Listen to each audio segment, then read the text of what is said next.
Happy Friday, everybody. Welcome to the Sean O'Connell Show on ESPN 700 and 92.1 FM. Very excited to be here with you today on a show that is brought to you today and every day by our friends over at Big Willie's. 1717 South Main, a perfect spot for you to watch any games that maybe you're not really getting on your home ticket package, on your home television package. Perhaps you just want to be there in a social setting, enjoying some good food, some good drinks, which are always on special every single day, by the way. Big Willie's is the perfect place. If you have a family party that you want to host somewhere besides your own place, they've got the VIP room upstairs. They've got the craft food. They're really just an incredible sort of all-around eatery, sports bar, and the number one pool hall in the state of Utah. If you want to watch the Pro Bowl games, as good a place as any to watch it down there at Big Willie's. If you're looking for someone who's got the full Utah Mammoth broadcast package, Big Willie's. Utah Jazz, Big Willie's. Maybe you're a fan of some obscure team that the rest of the folks here in Salt Lake City are not all that into. Go down to Big Willie's. See if they can pull it up on the televisions for you. Also, there's a big UFC card this weekend again, and Big Willie's will have that on Saturday. I think 5 p.m. will be the first fight there. We got an airing of grievances coming up at 1:30, so fire up the old texting fingers. Get yourself ready for the airing of grievances. Gavin Peterson, who will be, of course, coaching his Utah women's basketball team against BYU tomorrow. 2 p.m. tip, 1:45 pregame over on our sibling station, 92.5 The Beat. Running Utes basketball also in action tomorrow. They've got Oklahoma State, 3:30 pregame, 4 o'clock tip. The voice of the Utes, Bill Riley, will be joining us at 11:30. Mike Yam right about 12:10-ish, it sounds like, on the show today. So a fun one, nice one lined up for you. And we might be breaking some rules here. I don't know that I've ever started a show talking about skiing. I don't know that I've ever come on the air and said, hey, this is what we're going to talk about, and it's alpine skiing. Now, Adrian Denny has already volunteered to be our Nordic expert for the upcoming Olympics. James Peterson, what sport are you going to claim to be the insider, the Sean O'Connell Show Olympic insider on? I'm going to have to take curling before someone else does. Such a right? good one. I'm going to have to take it. When you offered it, you told Adrian, "Hey, here's what we do." And the first thing you mentioned was curling. You were just throwing out examples like, you want to be a curling expert? I was like, oh man, he's going to take curling. I thought he might take curling as well. That's the number one draft pick of this, right? It's also an on-ice sport. Yeah. You know what I mean? But he's a big skier. He's already out there in hockey and stuff. But yeah, Adrian Denny says he'll take the Nordic skiing events. You know who we need to have? Speaking of skiing, we need to get Andy Phillips on the show. Both, I guess, 2-3 weeks of Olympic action every week that we have a show, and just you're our whatever skiing expert you want to be, because he's an actual competitive skier. It's actually a really good idea. I'm gonna reach out to him. He's probably listening. He probably texted, "Yeah, I'll do it." Should we reach out to he who shall not be named, see if he wants to be our downhill skiing expert? How about he and Andy together? Hey, can you be in studio, by the way? Michigan head football coach and downhill skiing expert for the Sean O'Connell Show, only for these Winter Olympics.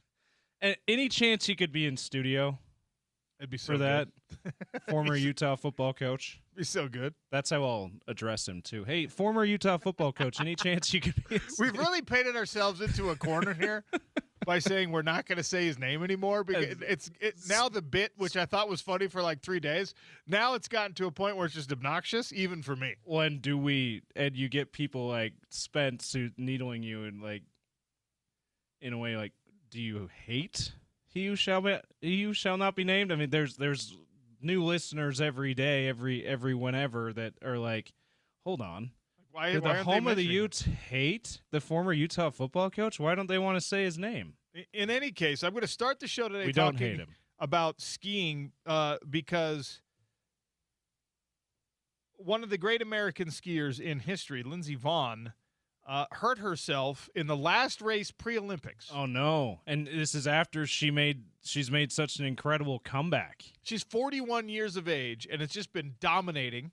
Yeah, and is back in championship form. And apparently, in Switzerland, in the last tune-up race, which there's a place in Switzerland called something Montana. I didn't know that. You learn something new every day. But Lindsey Vonn crashed, went into the safety netting, and they ended up airlifting her off the mountain for medical checks. Now, it's non-emergency airlift. Airlift always sounds like an emergency. It always does. But it makes sense. She got up. She skied the rest of the way down the mountain, okay? She had to stop a couple of times. She was poking and prodding at her own left knee, right? This is one of America's great Olympic stories potentially for this upcoming Olympic cycle. And unfortunately, is going to go in at least somewhat hampered, it sounds like, if she can compete at all. Going to reevaluate, going to talk with the doctors and things like that. And obviously, I'm not going to spend the next 20 minutes talking about downhill skiing and pretending I know the ins and outs and the intricacies of it. But it begs the question for me, the most unfortunate or timely, the unfortunately timed injury that you can remember in sports. 877-353-0700. The injury, and I know that we're going to get a common answer from a lot of Utah football fans especially, but, man, this is one that in a race where there were poor visual conditions, they canceled the race after she went down. They said, never mind, because I think it was 3 of the first 4 to go on the course ended up crashing. You can't see. We all know what it was. It was if Lindsey Vonn can't do this one, then no one else should be able to try. Montana is how you say it, by the way. Montana? It's French. It's apparently in the French municipality of Switzerland. Okay. Montana. I had to look it up. Yeah, I was too curious because I'm like, how do they pronounce Montana in Switzerland? Apparently, they pronounce it the French way. They pronounce it like Tony Montana. Yeah. In any case, she was able to get to her feet, ski down the rest of the course, and injuries are the worst thing in sports. The possibility of injury in a 4-year sports cycle where you're, as an Olympian, let's be honest, 95% of the events and the athletes and the anything Olympic related, we only care about for 3 weeks every 4 years. Speak for yourself. I follow competitive curling year round. Of course, which is why I'm the our expert and insider. Of course you do. It's already difficult enough in sport to be beholden to the health of your own body, right? I've talked about this with the nature of combat sports and with MMA, where you compete, maybe 2 or 3 times a year if you're lucky. How much injury can derail a career in a situation like that. Maybe the casual fan out there doesn't know this right now, but there's a guy fighting in the UFC. He's their UFC heavyweight champion. His name is Tom Aspinall. He's this British kid who a lot of folks think had the potential to be the greatest heavyweight ever. Still young, unreal fast, unreal big, crazy explosive. He's a guy, and I say this all the time with foreign-born athletes, if he was, to put it in perspective, if he was born in the United States, he would be an outside linebacker for an NFL team, undoubtedly. He just has that twitch to him, right? And he's a big, big boy. Well, in his last fight, he got eye poked in a way that, it's hard to watch. I don't mind watching the gruesome sports injuries, the hyper slow motion on Twitter over and over again of the guy's leg snapping or the ankle twisting all the way around or the knee hyperextending to look like a chicken leg. I'll watch those, with morbid curiosity. And ultimately, I'm not squeamish enough that it really, truly turns my stomach. This guy got eye poked in a way like his head was a bowling ball and his opponent's fingers were just like going into the sockets. Oh, it was awful, right? Really, really severe eye poke. And this guy, Tom Aspinall, now might not compete again. Like, he's got kids. He doesn't necessarily want to risk his vision. His vision is not back to normal after months and months of treatments and things like that. And so that's just obviously one obscure, strange example of how injuries can take so much away from athletes in certain sports and in the Olympic cycle. In a Lindsey Vonn situation, and we've seen plenty of this over and over and over again, Summer Olympics, Winter Olympics, especially for someone like her. I don't want to put my own physical limitations onto anyone else, but she, at 41 years of age, is back in form, in world championship form, and is not going to be there at 45, if we're being honest.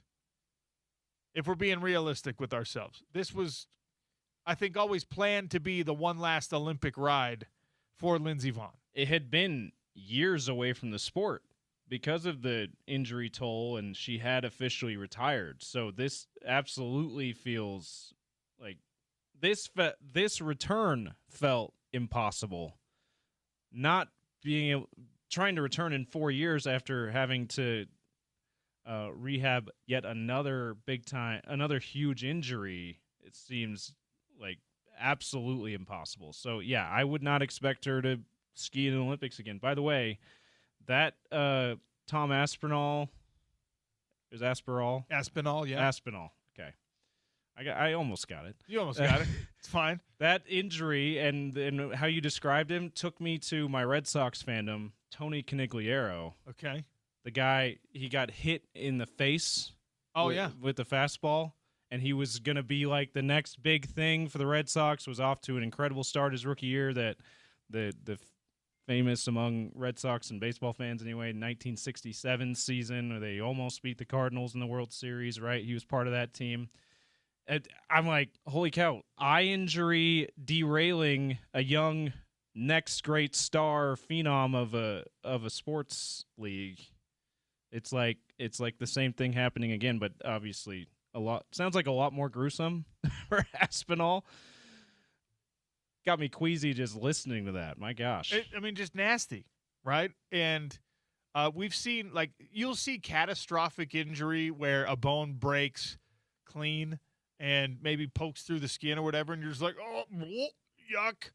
But at the end of the day, a lot of times those things you can recover from that. When we're talking soft tissue injuries, when we're talking about a knee, things like that, when we're talking about being 41 years of age, everything changes with all of this stuff, right? I mean, and the text coming in, this is poor timing on an injury. The obvious one, Cam Rising destroying his finger on a table 3 games into the season. That one could not have been more annoying and more obnoxious and will go down forever in Utah lore.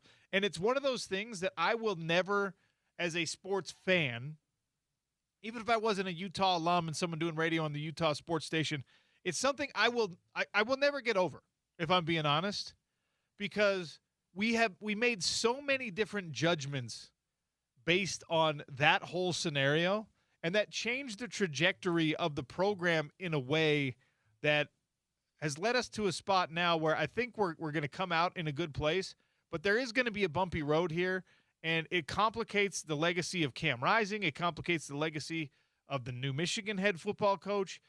Thankfully, I don't think it really affects Morgan Scalley. That was a really clever way of referring to it. Yeah, see, there you go. Michigan coach. But it's one of those things where it's just like, well, dang it. How did that happen? Because it complicates Andy Ludwig's legacy too, by the way. Well, maybe even more than anyone's. Yeah. Because he ended up being kind of the scapegoat for an offense that was expected to perform without its best quarterback. And I know a lot of people out there are like, well, you got to have depth. You got to have 2. Look, we have 2 now. Look, like, that's a prohibitive rarity. And there's been plenty of cases in which teams we just watched it with the Denver Broncos.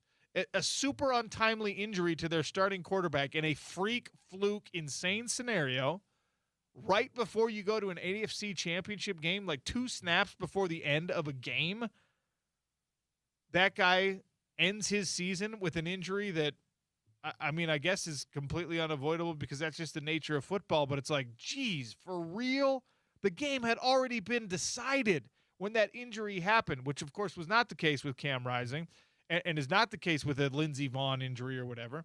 So the timeliness or lack thereof, the unfortunate timing of these things is just so difficult as a sports fan to manage. And when you're looking at all of the other things, especially in the college sports landscape right now, how difficult it is to like even know who you care about on the roster, to then have some of those guys be prone to injury or susceptible to injury. You're just like, no, don't take this from me too. You took half the roster in the transfer portal, depending on who you're rooting for, and now we're worried about this too.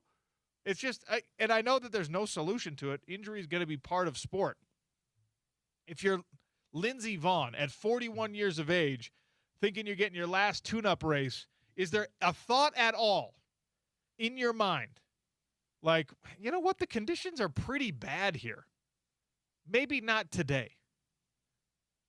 I don't think you can have that mentality as an elite athlete.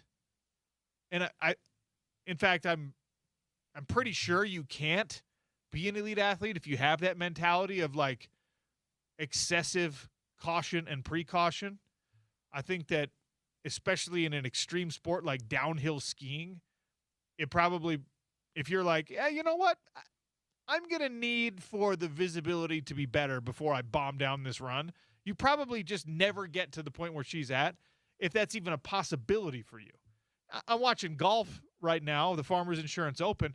These guys, if they wanted to, could be like, I'm not going to walk out onto the course right now when there's a bunch of rain and lightning. You probably can't have that in pro skiing, in Olympic caliber downhill skiing. You probably can't have that in football. We know you can't have it in football. You know, we know the abundance of caution thing in football. I swear there's some kind of like bad juju associated with it where the more careful you are, the more likely you are to get hurt. I really believe that we have gone past the point of diminishing returns when it comes to controlling physical loads on players, when it comes to, especially in the NFL, like limiting practice time. Not tackling as much. We talk with Weddle about this all the time. Eric Weddle, who, let's admit, is not like the biggest, most imposing physical specimen in the NFL. He had impressive durability and longevity, and it worked for him. And we talk about it. He's like, no, man, you have to get strong. You can't rest your way out of this stuff.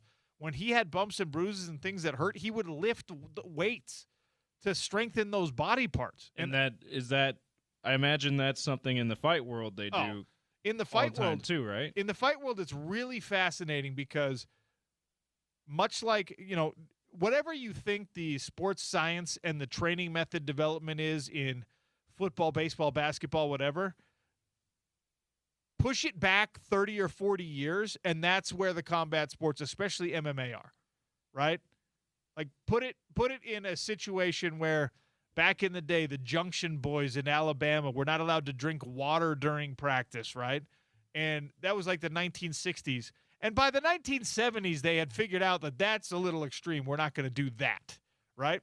In combat sports, and in MMA in particular, I mean, when I started coming up, we would fight every day in the gym. Like, I took more what you would call concussive blows in the gym than I ever did in competition. And I took a lot of them in competition because I wasn't exactly the prettiest fighter. You know what I mean? But that's just how we trained in those days. And now the pendulum has swung to the other end of the spectrum where there's a lot of gyms that do no hard sparring at all. And I have seen what it looks like when fighters try to do no hard sparring at all in a camp, none, zero, and then they tried to flip that switch and turn it on when it's actual competition time. Can't be done. The human body is not capable of doing that, in my opinion. You can't, if you haven't trained it, if you haven't prepared yourself for it, you can't expect all of a sudden that you're going to be able to turn it on. You're going to be able to flip a switch. That is a myth. if anyone out there is driving in their car and they believe like, well, the adrenaline, I'm just going to turn. No, you're not. And I think it's a Navy SEAL adage that you don't rise to the occasion, you sink to the level of your training, which is why they put people in states of extreme fatigue, exhaustion, hunger, all that sleep deprivation, all that stuff. So they, at the very worst, like their base-based bottom line, barely awake, barely alive, barely surviving, they are still elite. I think that's why they do the training the way that they do it.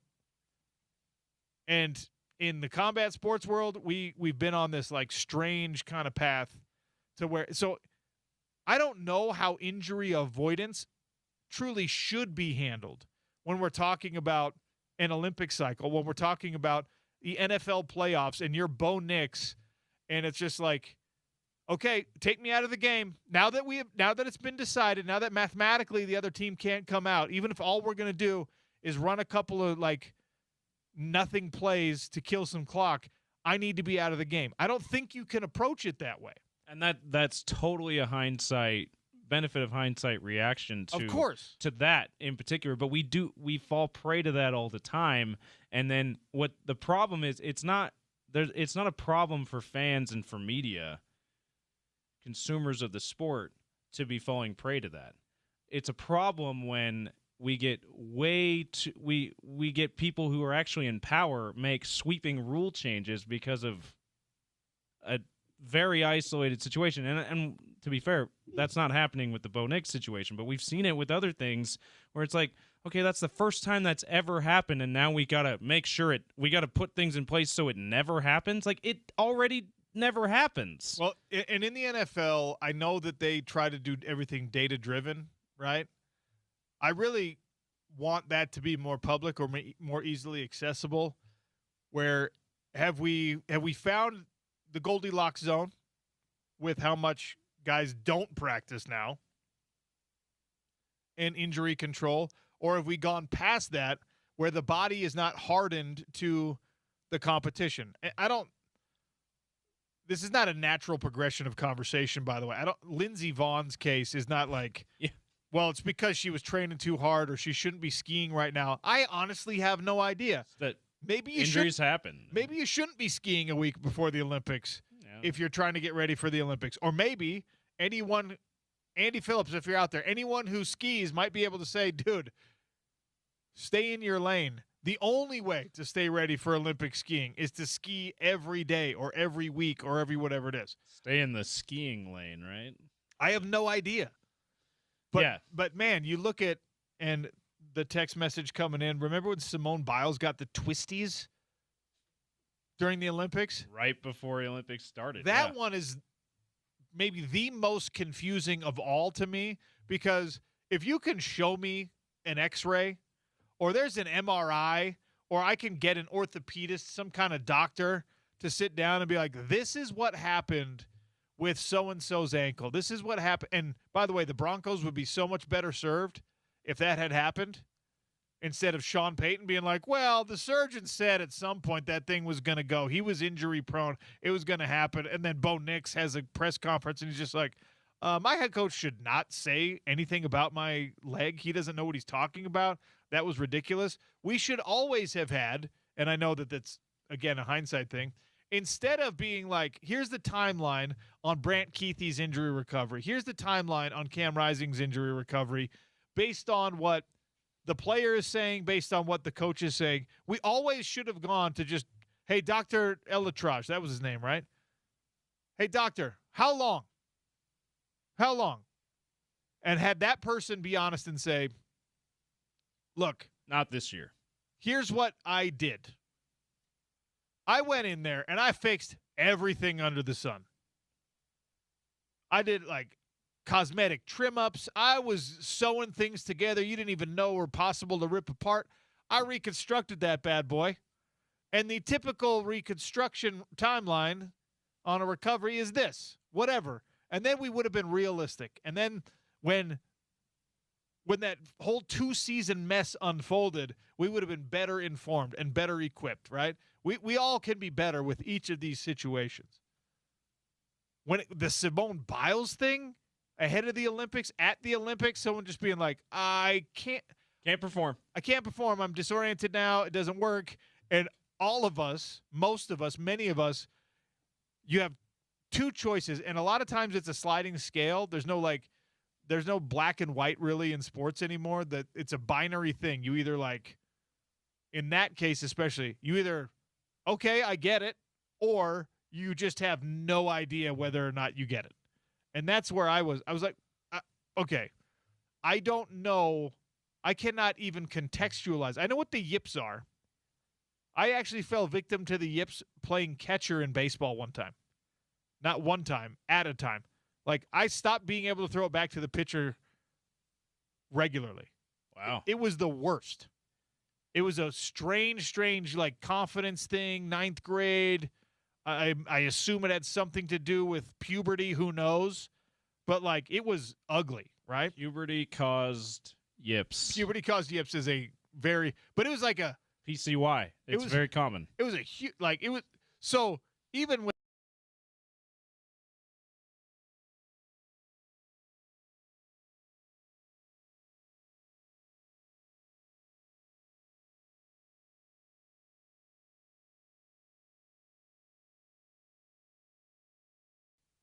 that's why it's important in that kind of situation just to be like, okay, whatever she says, I guess she can't perform, you know? And like, I don't get it, so I'm gonna have to defer to her judgment, right? Like, and I found myself guilty of this.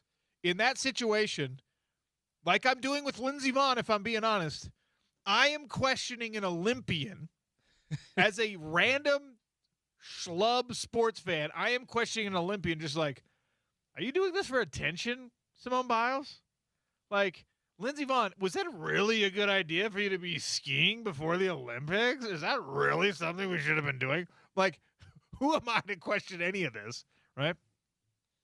Are we really being serious about the recovery timeline on that knee, Brady Keithy? Do we really know? Like, it just puts you as a sports fan in these weird spots where you want something to happen or you think something should happen in a certain way, and when it doesn't, when it's taken away from you, you need something to blame. You can't just accept, well, dang, bad, unfortunate, bad luck, stinks. I'm just going to accept this and move on with my life. I'm incapable of that as a sports fan. The San Francisco 49ers are victims of a power plant. It has to be that for me. Kyle Juszczyk went on a podcast again and was talking about how it's been a thing for years there. And so I'm all the way bought in. The organization cannot get the players to stop talking about it. Dude, you know how you can get them to stop talking about it? Move your practice field. You are billionaires. Even if you think it's the dumbest thing in the world, how many of us that are married have had to do something that you just think is so stupid just so your partner, your spouse, your significant other feels better? How many times, James? You just have to do it sometimes. Hey, will you go in the room? Will you go sneak into the baby's room and make sure that he's still breathing? Like, there's absolutely no reason why that person should feel that way. But you just have to do it. The one that's happening now for me is we've got all this breast milk stored in the freezer, and my wife's waking nightmare is that the freezer door is gonna crack, gonna be cracked open, and everything's gonna melt. You're gonna lose. So and which, like, yeah, I don't want that to happen either, right? Nope. So she's like, I know it's crazy, but I like open and shut the freezer, the deep freeze. We got a regular freezer in the deep freeze. I open and shut the freezer like 5 times each time just to make sure. And yeah, so she's always, I'll put something away in one of those places, and she's always, every time it's shut, right? I'm like, I have to bite my tongue and be like, yes, it's shut. Yes, it's shut. All right, and I have to go back and like do it. You know, okay, let me try it again. Oh, yep, it's shut. You got to do things to appease people, especially those closest to you, Just because sometimes I you had got to to do it. I had to do this with my most recent childbirth. My wife's most recent child, our youngest being born. Yours, really? Yeah. Water breaks and it's time to go. Okay, we get to the hospital 16 minutes before my wife is holding the baby. Okay, like it was a rapid delivery situation. My wife wanted an epidural. She did not want to have natural childbirth. She was afraid of what that was going to feel like. I, of course, am in no position to tell her one way or another whether she should be afraid of that or not. I'm like, you can do it. It's okay. She's like, go get the doctor now. The nurse looks at me, and it's just like, it's way too late. We cannot give her an epidural now. Like, sorry. Like, it's not. The nurse, my wife is like, go get the anesthesiologist now. Go find him. Do I have any idea where that person is in the hospital, James? Absolutely not, but you're leaving the room. No, I have no idea who that. I look to the nurse who's like holding, like my wife's arm, doing a blood pressure thing or whatever. And she's looking at me just like, it's too late, dude. It's not happening. But am I going to tell my wife that in that moment? Like, am I going to be like, well, logically, you should know in this state of extreme panic and pain that you are past the point where we can get this anesthesiologist to put an epidural in your spine. You're having contractions every 4 seconds here. This baby is on the way. Am I going to do that in that moment? Or am I going to do the thing where I'm just like, yep, I will go get him. I literally walked out into the hallway. Just me standing in the hallway, but I'm not in there. She thinks I'm looking for the doctor. She thinks I'm doing what I'm supposed to do. Sometimes you have to do that. And the now Niners, she knows you didn't actually look for the anesthesiologist. She knows. I've told her the story. The Niners have to do that for their players. You just have to do it right now because move the practice facility. As sports watchers, fans, talkers, whatever, we are looking for a finger to point. We are looking for a place to blame. I'm doing it right now with the Denver Broncos in their playoff situation that has knocked them out of the AFC title race. These are my active blame situations right now, okay? I'm actively doing that with the Denver Broncos situation. As a non-Broncos fan, I'm still doing it. I'm actively doing it with the Niners injury situation. I'm now actively doing it with this Lindsey Vonn injury, okay, because she's going to bring us an American gold medal, and I want that medal count to be embarrassing for every other country on earth. Okay, now Lindsey Vonn, I'm looking for someone to blame. Coach, why'd you let her ski in those bad conditions? Course, that place, Montana place in Switzerland, what? Montana? Why are you doing this? I'm doing it all, man. I'm looking to blame. I'm still looking to blame someone for why the Utah Jazz haven't held an opponent to under 100 points. Blame. I'll point some figures at Bill Riley, the voice of the Utes. He's going to join us next. It's the Sean O'Connell Show, brought to you by Big Willie's at 1717 South Main, ESPN 700, 92.1 FM.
You heard the music. You know what it means. It means Bill Riley joins us here on Utah's #1 sports talk, Sean O'Connell Show on ESPN 700.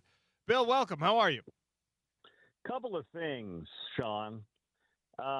Nobody can ever say that you don't talk about a variety of things in your opening segment on your show. Breast milk to epidurals to horrific sports injuries to eyes being gouged out like a bowling ball. You ran the gamut in the first 32 minutes of your show today. I think I'm going to take it as a compliment, even if it's not intended to be one, because that was. I'm not sure it is a compliment. I'm just stating what I listened to, and I'm still I'm processing right now. I'll try to focus on this segment. I'm still trying to process what I just listened to. Honestly, Bill, I'm just trying to process whether or not that was a blackout stream of consciousness moment that should have been stricken from the record. But here we are with the voice of the Utes, so we'll talk about the Utes. I want to get to college basketball games. You're going to be calling the Runnin' Utes tomorrow. We'll get there in a second. But right now is kind of like this quiet period-ish for Utah football after, let's be honest, a wild and tumultuous several weeks at the end of the actual college football season. And now we're settled into like this, all right, what are they doing? What's happening? And for people who don't know, there's a lot of recruiting going on right now. Now, not for the 2026 class necessarily, because as Morgan stated on this show, they're down to maybe one or two players they need to add. It's about laying the foundation for next year, and it's about a lot of the high school recruiting and I guess some JUCO stuff. And I just wonder what role you think this period and that old tradition plays in modern football for the Utes specifically, because you still want to get a nice high school pipeline, but with the transfer portal being so much more important now and whatnot, is it more important than it ever was? Is it less important than it used to be? What does this particular time period mean for the Utes? I think it's important, but I think what you're doing now is you're creating kind of your database for next year, whether that's high school or junior college or whatever that might happen to be, but you're not taking as many people as you used to. So you're creating your pool, and my guess would be over the next 6 to 9 months, you're whittling that pool down, because we all know, Sean, you're leaving half of your scholarships, if not more, probably in that neighborhood of half, to the transfer portal. Let's say you've got 25 spots to fill, you're probably leaving 12 or 13 or more as maybe portal guys. And then you're going to fill that in with quality young high school players and or perhaps junior college players that could fill those voids. So I still think it's very important. You cannot live solely in the transfer portal. You just can't. We saw Colorado try to do it. And it's now becoming very clear that that's a failed attempt by Deion Sanders, because he isn't finding generational talents in the portal like he had with his son and with Travis Hunter. You can't live solely in the portal. Good schools, good teams, and I think Utah falls in this category, find the really good blend. And that blend's not going to be 50-50 every year. Some years it might be a 60-40 high school JUCO to transfer portal blend, and then maybe in some other years it's 60-40 the other way. But I don't think you can really build a foundation for a program with 65 or 70 or 75% of your players coming into your program as portal players, because I don't think that that's a sustainable model. So back to the original point, I think it's very important that you do it, and you're creating kind of your database now of those players that you like. But you're in years gone by, you might be targeting 25 players. Now you'll probably whittle that number down to 15 to anywhere from 13 to 17 players that you might go after. And maybe that makes it easier. Maybe that makes it harder. I guess it just depends on the players that you're going after. In the transfer portal specifically, there's the power forward lateral move guys, the bounce backs, whatever you want to call them. And then there's the group of 5 under-recruited out of high school or out of JUCO, and they end up at a New Mexico, and then they come to Utah. They end up being great players for you, like we saw with RD and like we saw, obviously, with the starting quarterback, Devin Dampier. I think, for me, I think Utah should live in that world even a little bit more than the power 4 lateral transfer guys, but You had a John Henry Daly. That is the opposite example of emphasizing one thing over the other. Where do you think Morgan Scalley and Utah will have more success if you had to prognosticate over the next 5 years? Would it be the upward mobility guys, or would it be the I stole him from BYU or from Colorado or from Arizona State type guys? Well, it really depends on, again, where you want to go. To me, a lot of the guys that you're stealing from those programs, we use the word stealing, grabbing, taking, it's an open market. Nobody's stealing anybody. These kids, it's not like you're kidnapping these kids in the middle of the night and taking them from Boulder to Salt Lake City. They're making the conscious choice to go where they go. I like the idea of grabbing guys that had high-level success at the group of five level and bringing them over. You look like a kid. The two wide receivers Utah got, the two big receivers that Utah got, were high-level producers, group of five schools in the Mountain West Conference, Kylie Scholes and Braden Pagan. These two guys had elite-level seasons last year in the Mountain West Conference. That's high-level production. I think I would rather do that, the high-level production guys from a slightly lower level, than the guys that are making lateral, conference moves that maybe had lesser production at a Power 5 school. You look at Pagan, you look at Scholes, these guys were 60, 70 catch guys at the Mountain West level that were making explosive plays. I think I would rather have that than a guy that might be teasing you with a little possibility, that maybe played at a Power 5, SEC, Big 10, Big 12 school, that maybe had much less production. Maybe they had 15 or 20 catches. I don't think it's a bad move either way, but if I'm picking between the two, I'll take the high-level production at the group of five level. You look at what Iowa State did a couple of years ago. Noel and Higgins, who were their two big receivers, who are now both playing in the NFL and functioning at a high level, those were two guys that were group of four and 1AA program guys that went to the Big 12 and had huge numbers with Rocco Beck. So if I'm going to choose between them, and again, I don't think that there's a wrong choice, I think I'm going to probably go the direction of a guy that had major production at maybe a slightly lower level. I'm interested to see how this shapes that lower level moving forward, because I think that's going to be the answer from a lot of people right now, especially with what Indiana did, using a lot of JMU transfers and whatnot. It's already become a little bit of this, but I wonder how much more of a, developmental league the Mountain West Conference and the Conference USA type situation becomes as we move forward, adjusting to the demands of the Power 4 and Power 5. Yeah, it's going to be interesting because we worried about this a few years ago with 1AA football, the Big Skies of the world and places like that. Oh, my gosh, they're going to become, the feeding grounds for these big schools. Well, to your point, a lot of group of five schools now have kind of become that. But that's okay, Sean, because you're going to get, we talked a lot about the transfers from Utah that went with Kyle Whittingham to Michigan. Well, there were a number of guys that left Utah's program that were recruited to Utah, but they just couldn't find their footing from a playing time standpoint. So they've gone back the other way, and they're now at group of five or 1AA schools. So I think that cuts both ways.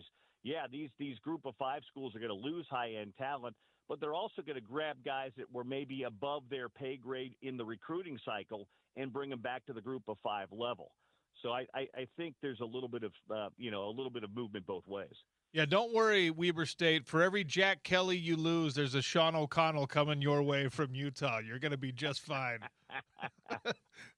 It all comes out samesies. Anyway, let's talk a little Running Utes basketball here. Huntsman Center hosting Utah versus Oklahoma State. The Utes looking again for a Big 12 win here. This is a doable one. This is a winnable game. What do you need to see from Alex Jensen's lineup in order to grab another Big 12 win? Most of it's on the defensive end, Sean. These are two teams that love to run up and down the floor. Oklahoma State and Utah love to run up and down the floor. And if you look at some of the advanced numbers and the not-so-advanced numbers, yeah, they love to run up and down the floor, but they love to run to one end of the floor much more than they love to run to the other end of the floor, if you know what I'm talking about. So these are two teams that are really good offensively. Both these teams need to be a little bit better defensively. I've talked to Alex a few times. They know what it is. I mean, they've got to get a little bit better on the defensive end. They've improved in some areas like rebounding in some of those areas. Didn't turn the ball over at a high level even last weekend down in Provo. But you know, you're not going to win in a league like the Big 12 or any big power league just trying to go out and outscore and outrun and gun somebody. I know that sounds goofy because you've got to outscore them to win, but you know what I'm saying. You can't just live on the offensive end. Those days are just gone. You've got to be able to guard a little bit. So I think Alex is going to implore his guys to be a little bit better guarding the basketball. And this Oklahoma State team presents challenges because they pretty much play with 4 guards and a big guy, and their 4 guards can all shoot it, and they love to push the pace. So and Utah loves to do the same thing too. So I would tell people that are listening right now, come out tomorrow. It's a 4:00 game tomorrow at the Huntsman Center. Sean Mooney and I will have the call, pregame beginning at 3:30. But the tempo and the pace of tomorrow's game between the Utes and Oak State should be pretty fun. I won't have a chance to talk with you before then. They take on Arizona State as well. Again, another winnable game, and you circle some of these and you highlight them and say, that's an opportunity for you to stack that winning experience. Yes, it's great to play in the Big 12 Conference and to go up against elite competition that you're going to see against Kansas and Houston, but we're all here to see some wins, and Arizona State is a winnable game, and they got one of the more fiery coaches in the league, so that's always fun to watch. But I guess kind of the same thing with Oklahoma State and with Arizona State. If you can put a two little, win after win together, it changes your outlook, it changes your confidence, changes a little bit momentum. I don't know if it gets you wins over Kansas or Houston after that, but the outlook on the season becomes different if you're beating the teams on your level in the Big 12, if that makes sense. Well, that's what you got to. It doesn't matter what league you're in, Sean. You've got to protect your home floor. And winning as you mentioned, nothing's a given in the Big 12. There's no given Oklahoma State or Arizona State or wins by any means. But these are teams that are kind of in your realm in the hierarchy of the conference right now. Good, but maybe not great teams. So you've got to protect your home floor, and Arizona State's a lot the same that Utah and also Oklahoma State. Bobby Hurley teams love to run up and down the floor. Now, they'll probably guard you a little bit more, at least they will traditionally, than, say, Oklahoma State might. But, again, these are kind of wide-open type games, and you're playing them at the Huntsman Center, and you've got a little altitude in your back pocket. And again, before you can look for those big breakthroughs against the Kansases or the Houstons or the Iowa States of the world, it's the old, you got to walk before you can run. And, it's not to say in college basketball you can't pull those upsets, because you absolutely can. And Utah's got firepower enough on the offensive end to do it. But like you said, you stack those smaller wins, and then, stack 1 or 2 or 3 of those. And then you start feeling good about yourself. And then you've got a little bit of confidence. And then when you go on the road to play a team like a Kansas in a week, or you go on the road to play a school like Iowa State, or you bring Houston into the Huntsman Center, you're feeling a little bit better about yourself. So there are improvements for those that have watched this team play over 20 games this year. You've seen some areas. I mentioned the turnovers. I mentioned the playing hard. I mentioned also the rebounding's gotten better mostly in a lot of these games. Those things are coming. But again, on the defensive end is where Alex Jensen will tell you they've got to make their most improvement right now. I'll be in Dubai when you join the show next Friday, so I want your thoughts on who wins this Super Bowl coming up next weekend. I think it's probably the Seattle Seahawks. I know that hurts your NFC West loving heart, but they're really, really good. The one thing I like about New England is Mike Vrabel is a really good coach, and I think the Patriots defense is really good. And Vrabel's one of those guys. He's so detail-oriented. Maybe somehow, some way he finds that edge. I'm still not a complete believer in Sam Darnold. I know he's played great in this postseason. I've seen him have some pretty awful games this year too. But if Vrabel can find a way, and that Patriots defense is pretty darn good. He's going to have to make it a rock fight, because if this game's not a rock fight, if it's a wide open game, I don't think the Patriots could beat Seattle. Plus, Seattle's comfortable playing in that building they played in there earlier this year. I like Seattle in this game. if it's going to be a Patriots game, it's going to have to be a low-scoring, ugly kind of a rock fight. But I'm leaning toward the Seahawks. I think Mike McDonald's done an unbelievable job in a couple of seasons up there. Hopefully the Seahawks are practicing on the Niners practice field to get ready for the game. Yeah, then there was that part of the Open too. What are they practicing next to a nuclear power plant or under some power lines? What's the deal? Allegedly, it's worse than that. It's that electrical substation, that the electromagnetic field is causing the collagen in their tissues to break down and make them more susceptible to injury, Bill. It's full-on conspiracy. Okay. Well, I mean, you use whatever you need to use, Sean, to justify why the Niners have they been practicing there for years? I mean, when the Chiefs beat them not once but twice in the Super Bowl, was that a reason? Yeah, it is. I'm blaming every 49ers loss on this. Actually, they haven't won the Super Bowl since what, 94? I think that's probably when that practice field was started to be used. Yeah, I still don't understand why they're in Santa Clara and they're called the San Francisco 49ers. What are they, like 40 miles from downtown? It takes so long too, and it's just like the Salt Lake City Jazz playing in Lehigh. It's terrible. Oh, it's not even Lehigh. I mean, you know, with the traffic out there, they might as well be the San Jose Niners instead of the San Francisco 49ers. It is a lot closer to San Jose. Now you got me all fired up, Bill. I know I got to let you go. I appreciate your time as always. Hey, travel safe to Dubai. I'll talk to you soon. That is Bill Riley. The conversation with Bill Riley brought to you by our good friends at Handy and Handy Law Firm. It's a small law firm that gives you big firm experience. We're talking decades and decades of combined experience with the attorneys at handylawutah.com. Personal injury attorneys, if you've been hurt in an accident, if you've been hurt at work. I know people don't like to be litigious, but if you've been hurt, give them a phone call and see what kind of recourse is possible for you. If you have legal questions at all, handylawutah.com. They always help out our ESPN 700 listeners. They've been partners with Bill for a long time, partners of his on the station for a long time as well. ESPN 700, proud to support our friends over at Handy and Handy Law Firm, handylawutah.com. We got a leaderboard update from the Farmers Insurance Open next. It looks beautiful out there at Torrey Pines. Sean O'Connell Show, ESPN 700, 92.1 FM.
Farmers Insurance Open leaderboard update brought to you by our friends at Uinta Golf. Uinta Golf by Worldwide Golf, multiple locations all up and down the Wasatch Front. Incredible deals going on right now on clubs, on balls, on golf apparel, and oddly enough, even in January, as we round into February here, in a wintry, mountainous state, you probably can get a couple of rounds in. It's a beautiful day today. It's supposed to be a nice weekend. I think we're going to be flirting with 50 degrees. So go stock up at Uinta Golf and then get out onto the course this weekend, potentially. James, what's happening at the Farmers Insurance Open? Farmers Insurance Open, we've got Justin Rose as your leader. He's one shot up on, is that lower or lower? I'm not sure. Text us if you know. Second at 10 under. Got Power is 9 under, so we got lower or lower and Power right next to each other. Lower Power, lower Power next to each other in the leaderboard. That's awesome. Okay. Hideki Matsuyama among the group tied for fourth at 8 under. A few shots off the lead there. Tony Finau is in the field here. He is 1 under through 2 holes, so he's just getting started. Great start for him.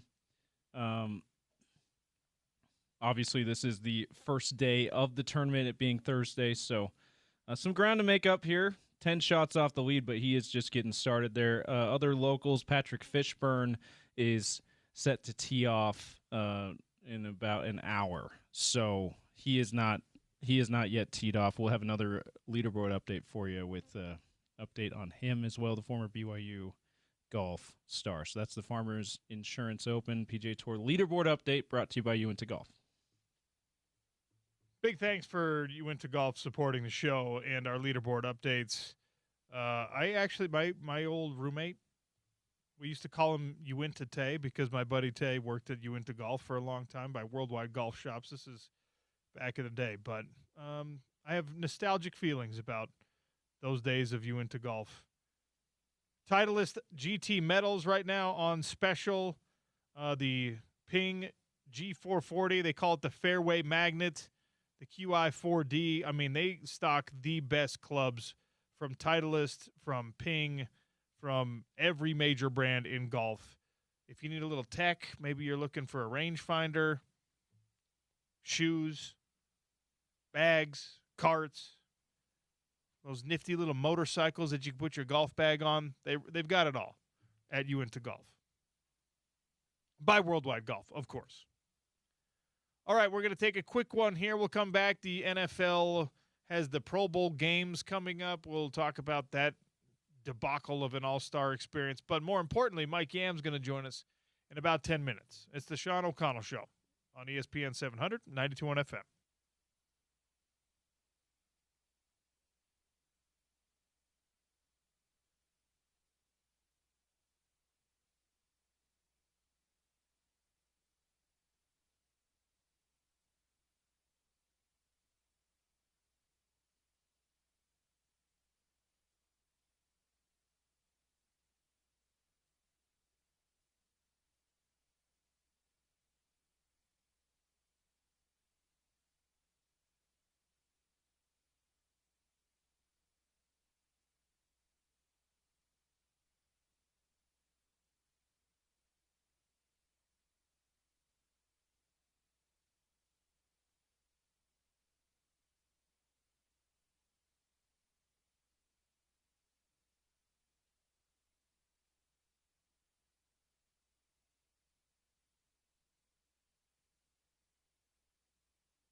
Sean O'Connell Show, ESPN 792.1 FM.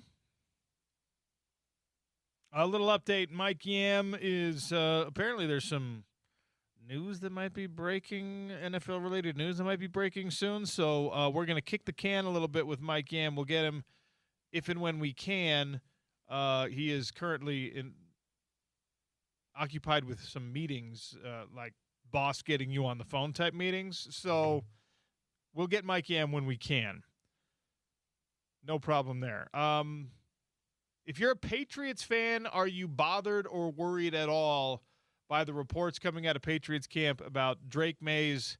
He's a little bit banged up, apparently, and I know that there's a whole week plus before the game actually gets played, but he missed practice with illness now. Is there any concern over Drake Mays' availability heading into this eventual Super Bowl week? He's a young guy. You heal in like 5 seconds when you're in your early 20s. Rub some dirt on it, Drake. No, we heard this on Rich Eisen's show right before this show every day, 10 to 11 here on ESPN 792.1 FM. They were talking a lot about this. Like, it feels a lot like the Sam Darnold oblique. Remember the oblique issue with Sam Darnold or was it his shoulder going into the Niners game? And it's like, oh, maybe the Niners can pull off the upset. And then Sam Darnold is shown that he's more than fine, right? I think this is another reason why it's a really good thing that for these teams that there's 2 weeks in between playing between AFC and NFC championship game and the Super Bowl. I think by next Sunday he'll probably be fine. I mean, I'm sure it'll still hurt and whatever, and it'll still be some kind of injury there, but be fine enough to play and perform to the level that Patriots need him to. But yeah, I don't think it's leaving him out. I think it's going to end up being a big old nothing burger, but we'll keep you. We will keep you apprised. Got to talk about something in 2 weeks in between Super Bowl, right? Now, thankfully, we're 9 days away. It is kind of a dead period, weirdly enough, where the college football year-round calendar, like I said, it has slowed down significantly. And I actually put that poll question out yesterday. Maybe are we 24 hours removed yet from when I posted that thing? We probably have direct results from what our listeners said. I'm sometimes guilty of bad tweet construction when I'm doing these polls, and this might be one of those situations where, I throw in an answer that is too much of a catch-all that becomes the obvious winner here, and that happened with this when I said an even mix. Realistically, there's never going to be an even mix on how you recruit, but Porter and I were talking about this on the show yesterday. We had a conversation with Eric Weddle, and I didn't know this, but like just random coincidence, James, I know you heard it. Jordan Gross was with Eric Weddle. He was at Rancho Bernardo High School checking in with what Eric Weddle has going on with his players. Obviously, his own son is a priority recruit, probably the priority recruit for Utah football for the next 2 years. And so they're going to check in with him as frequently as they can. Hey, new offensive line coach, go check on the quarterback/safety recruit we got here. No, obviously that's a priority. You want it, and also Weddle being an alum, even if he didn't have Gage, a high priority target. You want to keep an eye on that high school. You want to cultivate those relationships, right? And honestly, let's be clear here. I'm sure there was a little bit of recruiting for Eric himself being done. Yeah.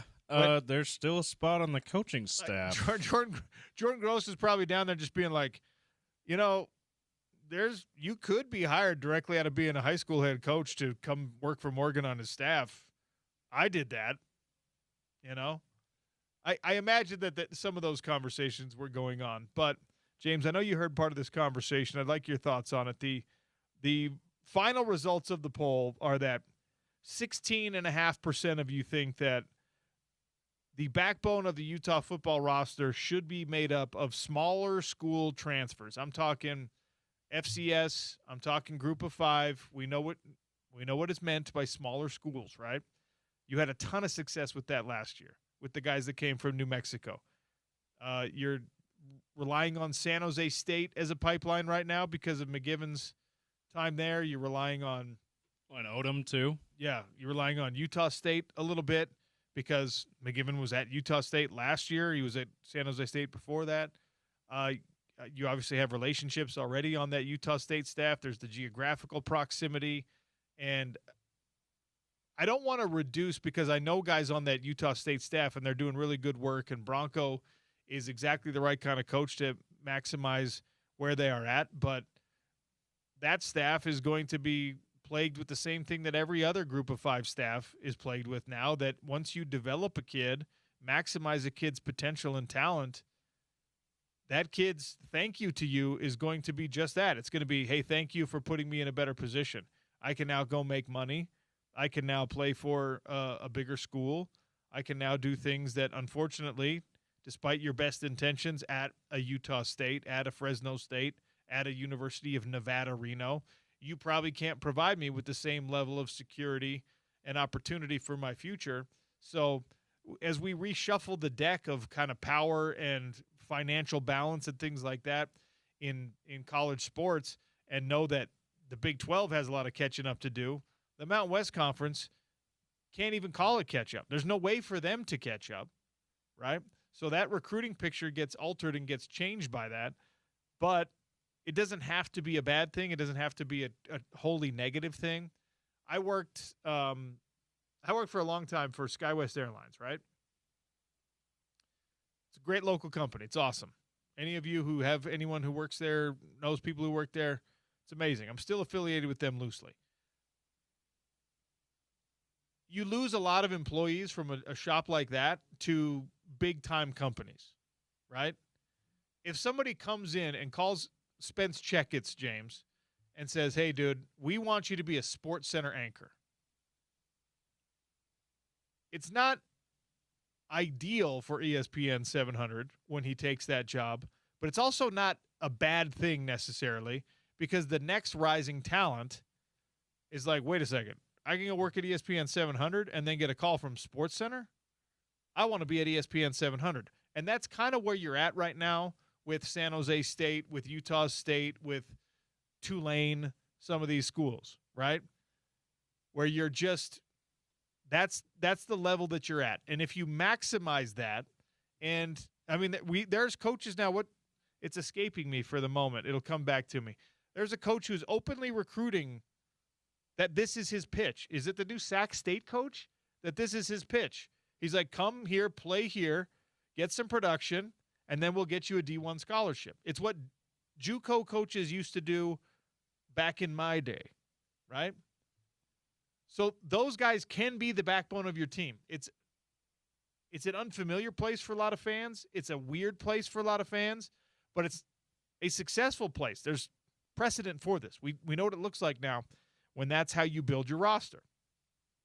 So smaller school transfers, 16.6% of the vote. High school projects, and I'm not talking – I might be in the category now where when we're talking about high school players, and I know Utah can't really afford to be this way, but in a perfect world, I might only recruit out of high school the Kelvin Obots and the Gage Weddles. And every other high school kid, I might say, hey, man, we like you. Go play somewhere else first. And that kid's going to be like, whoa, what? Hey, man, we really, really like you. I really, really like you so much, I want you to be a Utah State Aggie. It sounds so strange and so counterproductive and so counterintuitive. And Morgan would never let that be the pitch. That's why one of the trillion reasons why Morgan wouldn't hire somebody like me to be part of his staff. But that might be my thing. Just be like, hey,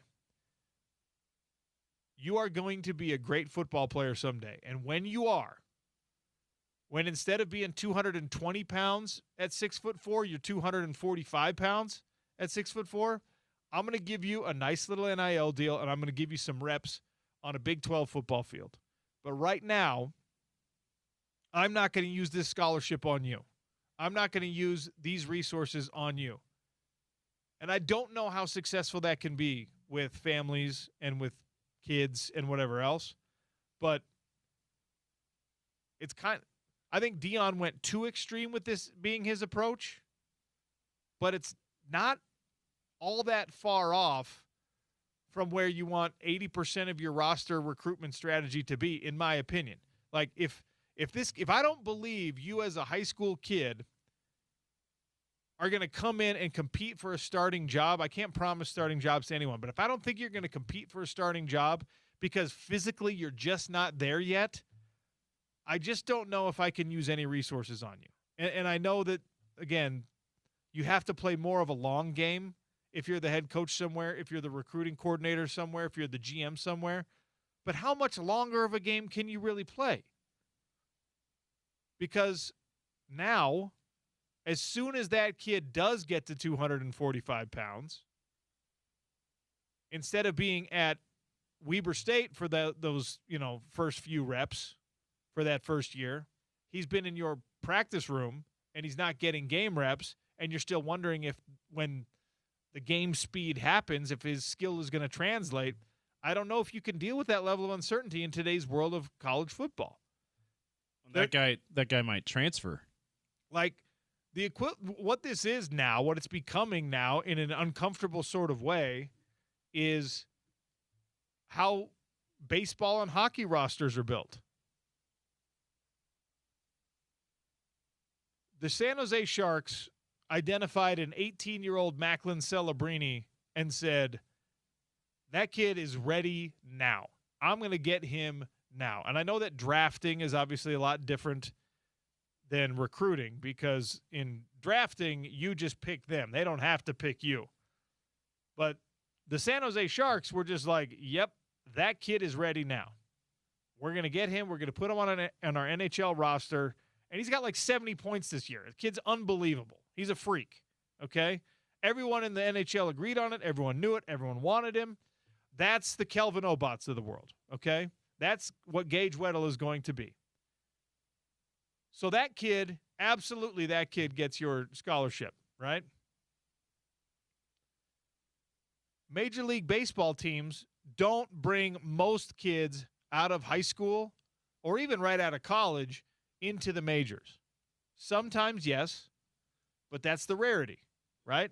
If your favorite team, your Boston Red Sox, James, all of a sudden told you that their scouting department was going to put most of its emphasis on high school prospects and bringing high school prospects in, you'd be like, well, hold on a minute.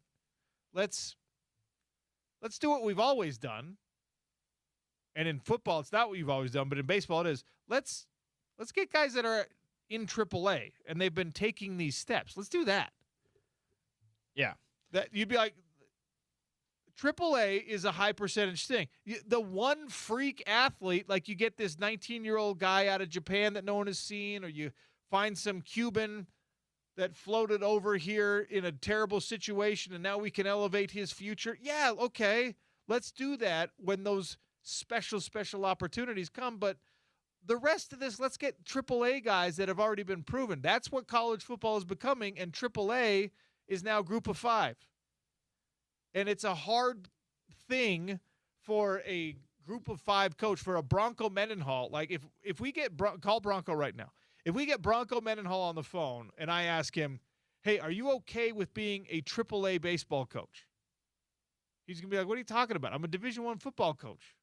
I've had success at the highest level of this game.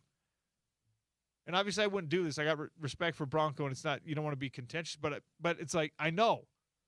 We know that that's what you're capable of. But right now, you're a AAA baseball manager. That's what the world of college football is becoming. And your personnel department, if you're not in AAA, if you're in the pros, should be treating the Mountain West Conference and its equivalent as AAA. And I think, and I know that people don't like this probably, if you're at Utah State, if you are AAA, you probably should be treating it like AAA.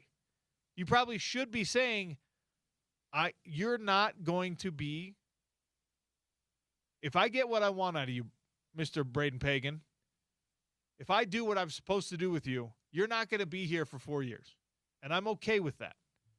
I'm going to embrace that because there's another one of you coming behind you. And I need you to mentor that kid while you're here. We're going to do what we can for you. We're going to get you to this next level, but I need you to do this for me now. I think it's okay. And I think it's something that we have a hard time embracing at this moment.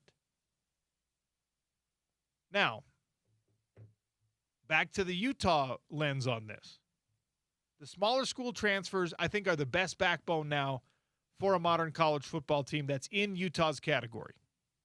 The high school projects, I'm not talking about Bodie Sparrow.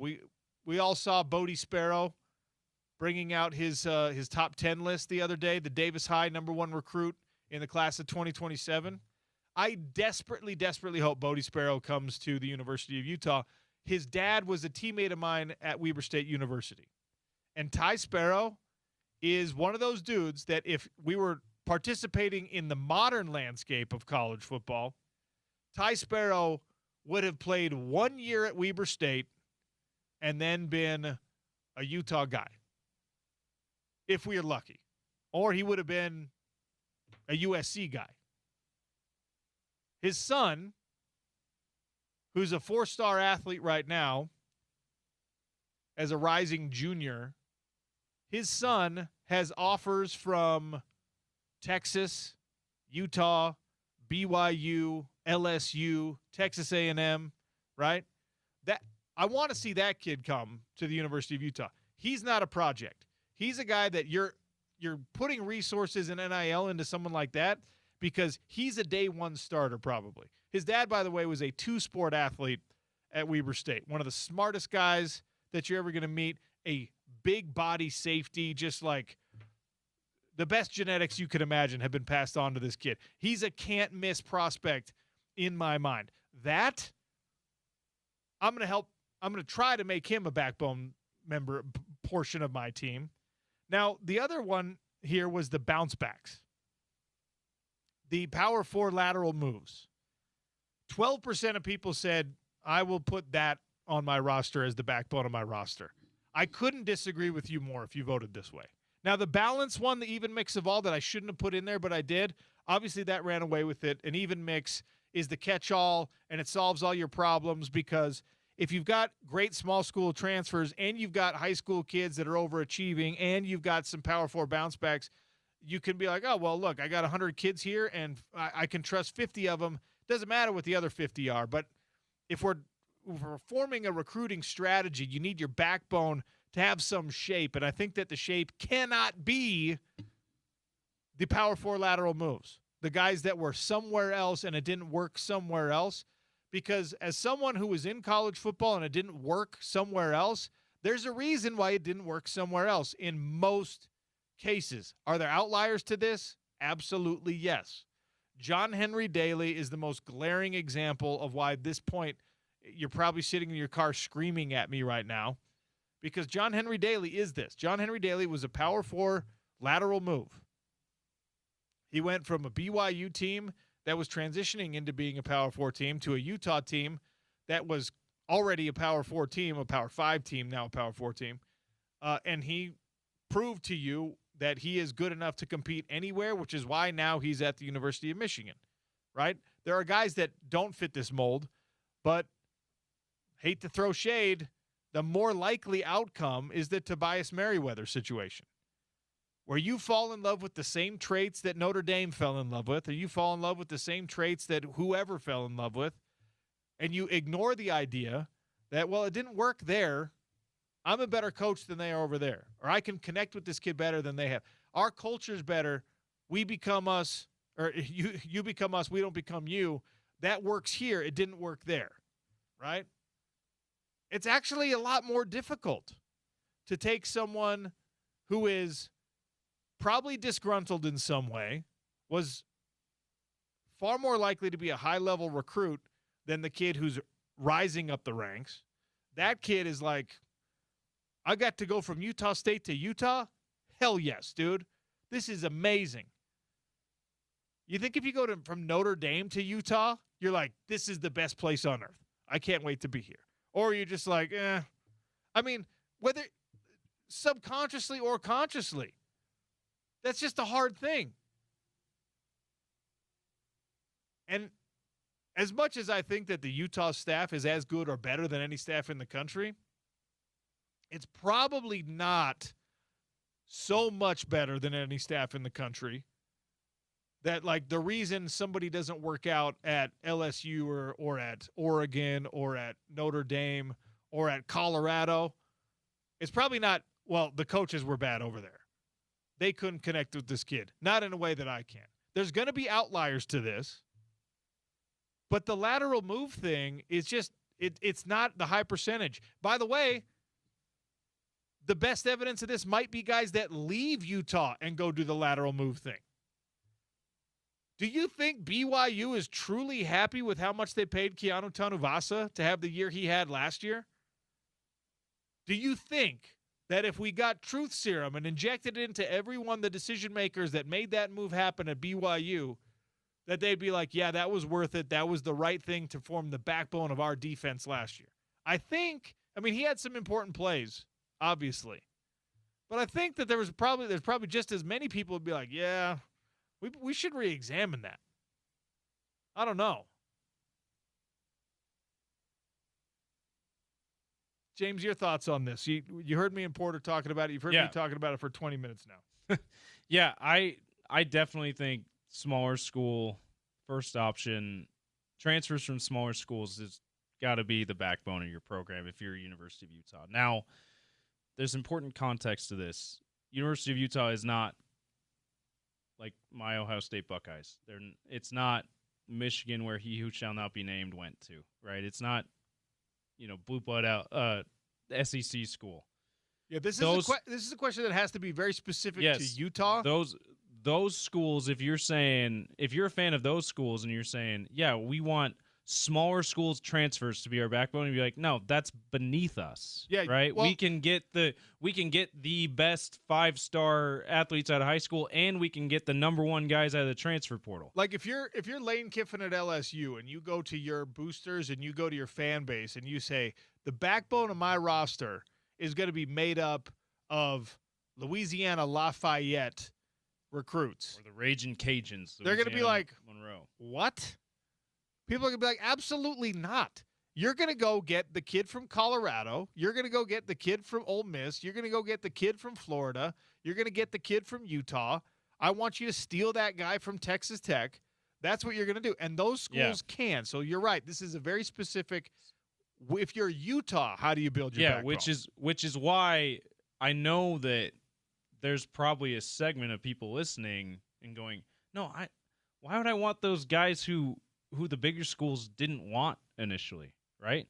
And it's part of it is because this is like in the transfer portal era, this is the way to develop the 3-star, the 1, 2, and 3-star guys that Utah football and the no-star guys that Utah football has always been able to develop into, similar level of player, if not better than the 4 or 5-star guys they're competing against.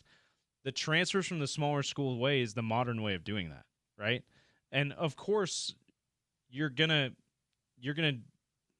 gonna get every 4 or 5-star you want, even from your own state, if you're University of Utah. So of course you're gonna take some guys that you see that are lower rated than that, and you see, hey, we can develop him into this. Of course, you're still gonna do that, but that was the backbone of your roster in the previous era. In this era, you need to evolve to, hey, what they've done in this transfer portal cycle, in large part, OC, they've taken guys from Utah State. They took 3 or 4 guys from the FCS champion Montana State Bobcats roster. Yeah. I thought that's an incredible move by them to be looking in those places, and we'll see how they work out. Just because maybe the guys, particularly from the FCS level, maybe they show, hey, this is why we played the FCS level up till now, right? Because we're awesome there, but we're not awesome here. Maybe they end up being really good players, but regardless of the results, that's the way that they should be going about this. And then, if I were voting even mix, I would be saying even mix except for the Power 4 bounce backs. Like, of course, there's exceptions to that. But if you never got a Power 4 bounce back, if Utah football never did that again, they'd probably be just fine. Yeah, see, right? They probably would be just fine, but I wonder how much you're leaving on the table if you turn away from that. And yeah, just of so course you know, you're not going to. None of these coaches even would consider turning away from, like, I'm not taking any kid from BYU. Yeah. Like, if Faletau Satawala knocks on your door, you're going, yeah, of course we want you here. And he's a bad example. He's the best player on BYU's team. But, like, the Sione Moa kid, the running back, right? Like, I really like that guy. He's been banged up a little bit. I really think he's a good player. If he wants to play at the University of Utah, you're like, absolutely, yes, come play. He's got production, but there's question marks. Can he stay healthy, et cetera, right? John Henry Daly, when you brought him over, John Henry Daly didn't have numbers. And he was in Utah's system for 1 year, and he was not all that impressive the first year. He's more of an outlier than people realize because not only did he not have numbers, but when he came to the University of Utah, they were like, you're not good enough, dude. You need to make yourself good enough before I put you on the field. Now, then he did it. Credit to him, because a lot of people would just say, like, dude, what are you talking about? I'm out of here. But he changed his body.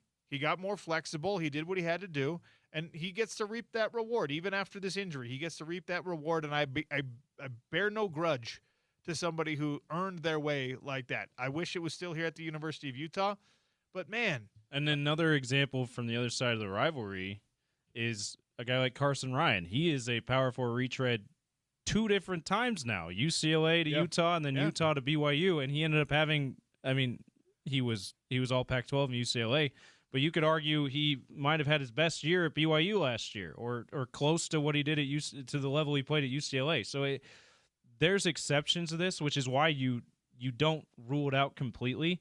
But I'm saying it seems like it's as small a percentage that those guys are going to hit in the way you expect them to, that if you didn't go after those guys at all, you probably don't notice that much of a difference. That's why that would be my last avenue for building a team would be those guys if I'm Morgan Scalley and Utah football staff. I mean, you can't. The funny thing too is if you take out BYU, right, then most of what we've seen, successful guys that are bounce back guys. I mean, look, I would say that Don Saunders, if you got him to stay, would have been really good. Lance Holtzclaw.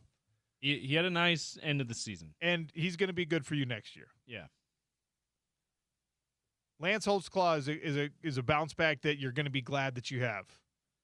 The rest of the guys on Utah's roster are either high school dudes or they're smaller school guys that you're just like, okay, cool.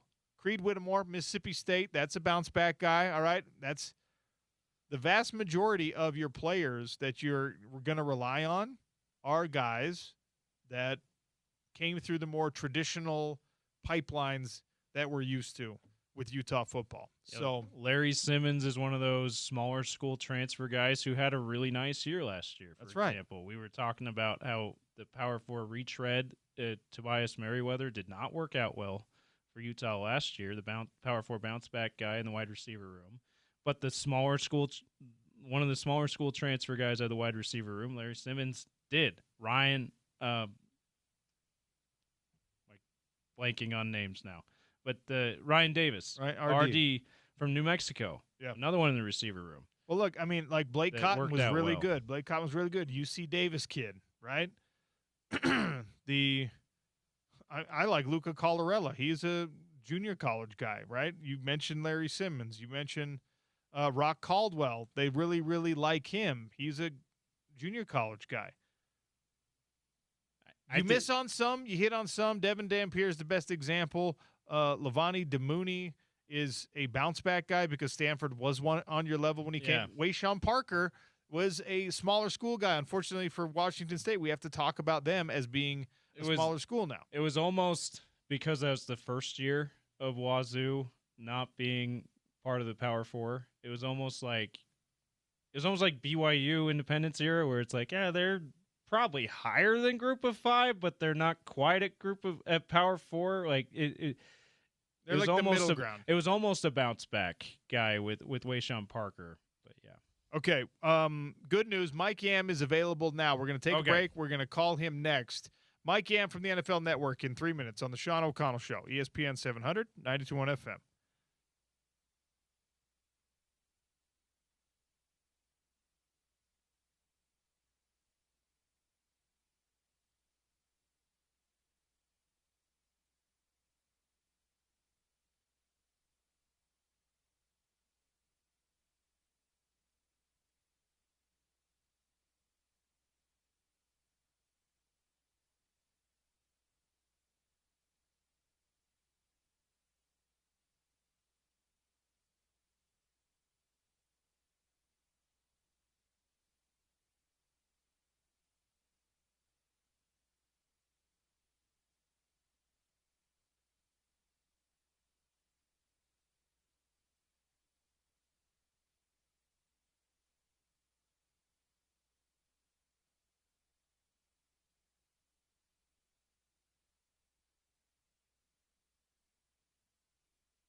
Oh, welcome back to the Sean O'Connell Show. We'll get to the Daily Dump by Valley Plumbing at some point.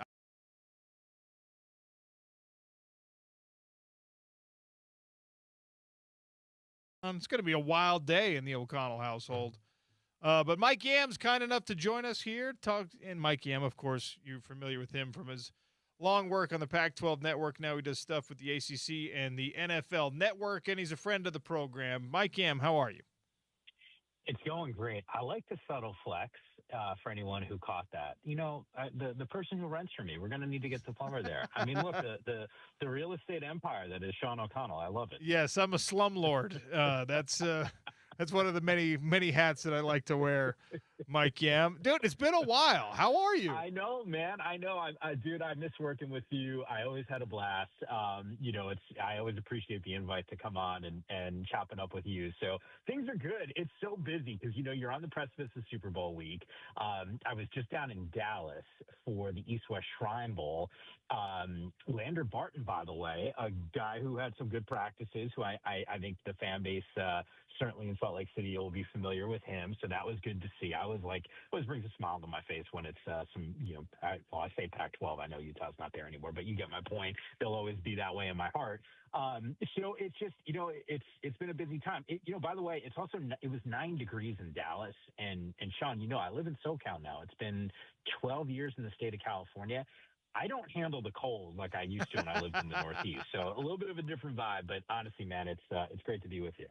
All right, let's talk about this Super Bowl matchup. The Seattle Seahawks are, I think, they're one of these teams where when you look at how they have played, it makes perfect sense. If you just look at the roster on paper and you look at a relatively new head coach, you're like, how the hell did these guys get here with this group? Because it's not this like mega flex superstar driven roster. When you see the how and why of Seattle got there, how do you explain it? It's really impressive. Number one, I think, was there 8 total vacancies this offseason at the head coaching spot? And I think all 8 of those teams, whether they have their coach or they're still looking for the head coach, are all hoping for the type of impact that Mike Macdonald has had on Seattle in a very short period of time. Like, I would also make a case for Ben Johnson. I think there's now, and once again, I'd almost make the case that sometimes these are outlier situations. Mike Vrabel as well. I do think Tennessee, for example, is a team with Robert Saleh that's going to look a whole lot like what we saw from New England. I'm not saying they're going to go to the Super Bowl, but I think the amount of spending that New England did was impressive. But getting back to your original question on Seattle, what Mike McDonald was able to accomplish as a coordinator in Baltimore. We saw what happened when Zach Ord took over the last couple of campaigns.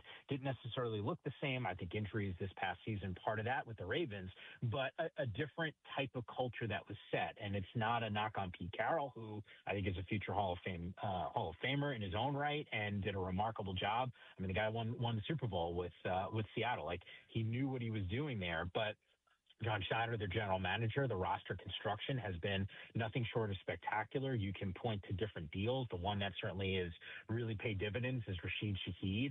I think there's teams that hope and pray at the trade deadline, if they pull the trigger on a move, that they get that type of impact from the player that they go and acquire. I think, looking back at that San Francisco game, that return for a touchdown, that was it was like a tsunami, and I felt like San Francisco never got an opportunity to come up for air. I mean, it was a tidal wave in their direction, and it didn't go their way. But to me, this is as impressive a year as you're going to see. They have been a dominant football team.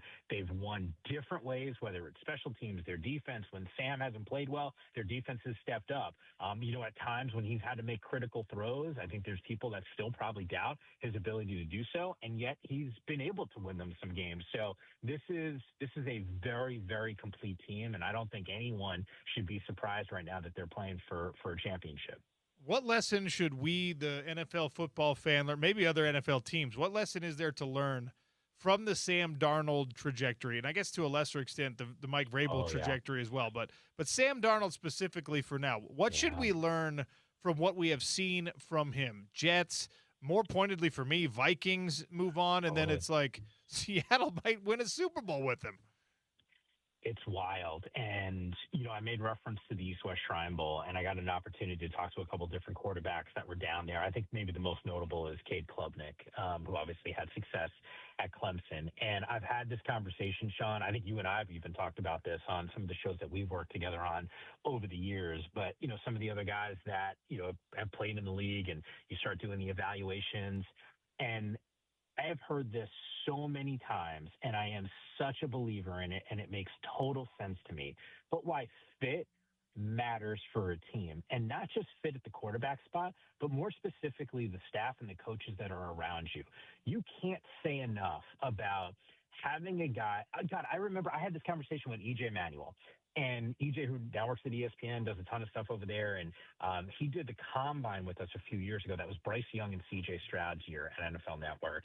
And I remember having this exact conversation. He said, I got to a spot and I don't know if I was put in the best spot to succeed. And I guess his point was understanding my skill set, coaches who believed in me, but also knew how to put me in a position to succeed. He goes, there's a lot of brilliant minds in the NFL, and sometimes from a coaching perspective, they're only able to execute with a player that can do things their way. And sometimes the coaches don't necessarily adapt to the actual player. Now, I think the case for Sam had maybe that's a part of it, but I also look at an offensive line, in New York when he played for the Jets, that was a revolving door.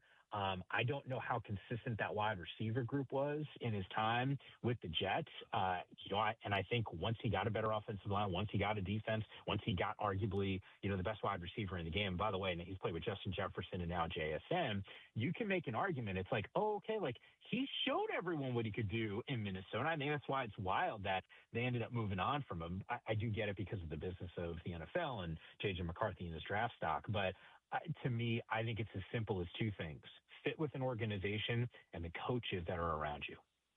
Mike Yam is our guest, NFL Network's Mike Yam, friend of the program, talking all things in the league. Okay, so on the other side, you have Mike Vrabel, who got the coach's treatment that Sam Darnold got as a player, basically, where maybe blame was misassigned, maybe fit was the most important thing. No surprise, I think, for many that the place where he has had so much success as a player is also a spot where now he's back in the Super Bowl, this time as a head coach. But is there a lesson to be learned there? If I'm a Vikings fan or a Titans fan right now, I'm watching these two prominent faces that were once part of my organization on their way to a Super Bowl and looking at my front office and going, what are we doing making those types of decisions? Yeah, it's wild. And Sean, you were cutting out there, and I know I heard a couple of the names that you dropped out, but what was the team that you were referring to? The Titans. Oh God, yeah. Because Vrabel, right? They had him, and then he's yeah. But here's what I'd say about Tennessee, and I threw this out and I kind of name checked them because I think there's a real path for the Titans to have a similar trajectory next season. And I think there's a lot of pressure right now in the front office to be able to do what we saw New England do. I don't know if the story is told enough in my mind about, look, Vrabel deserves credit, but I also look at the Patriots, who spent about $250 million. They had a ton of cap space this past year. If you just compare roster, Vrabel aside, roster this year, roster last year, it looks like a completely different team. And I'm not saying that Vrabel doesn't deserve credit. He certainly does. And I think we saw that in his time in Tennessee. Like, he's a really good football coach, and sometimes messages don't always resonate. I think that Saleh is in a good spot. There was a report, and Sean, you know this because I'm from the Northeast. I'm a Giants fan, and I'm ecstatic about Harbaugh. But there was a report that popped up that Harbaugh was going to watch film on Jackson Dart and Cam Ward.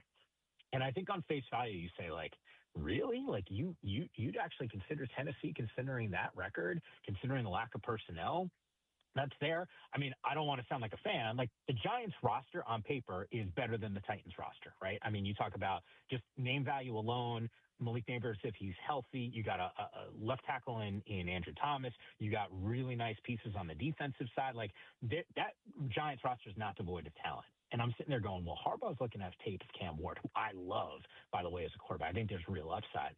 But I think John sat there and said, now, I think, look, you pay the guy $100 million and, it's a great deal and he's going to have so much control. But for a moment, I said to myself, whoever gets that Titans job, like, they're going to be in a position to have major success in year one with all the cap space that the Tennessee Titans now have and a spending spree. Going to be pressure to go and execute, right? And, like, find the right guys that are there. But I think beyond just, and Sean, you know this because you played, like, what's that old adage? It's not just about the X's and O's, it's about the Jimmies and Joes. And right now, Tennessee didn't have a whole lot of Jimmies and Joes. Last year's Patriots team didn't have a whole lot of Jimmies and Joes. So do I think it's been elevated with a guy like Josh McDaniels, by the way, as their offensive coordinator, who has worked magic as an OC versus his time as a head coach?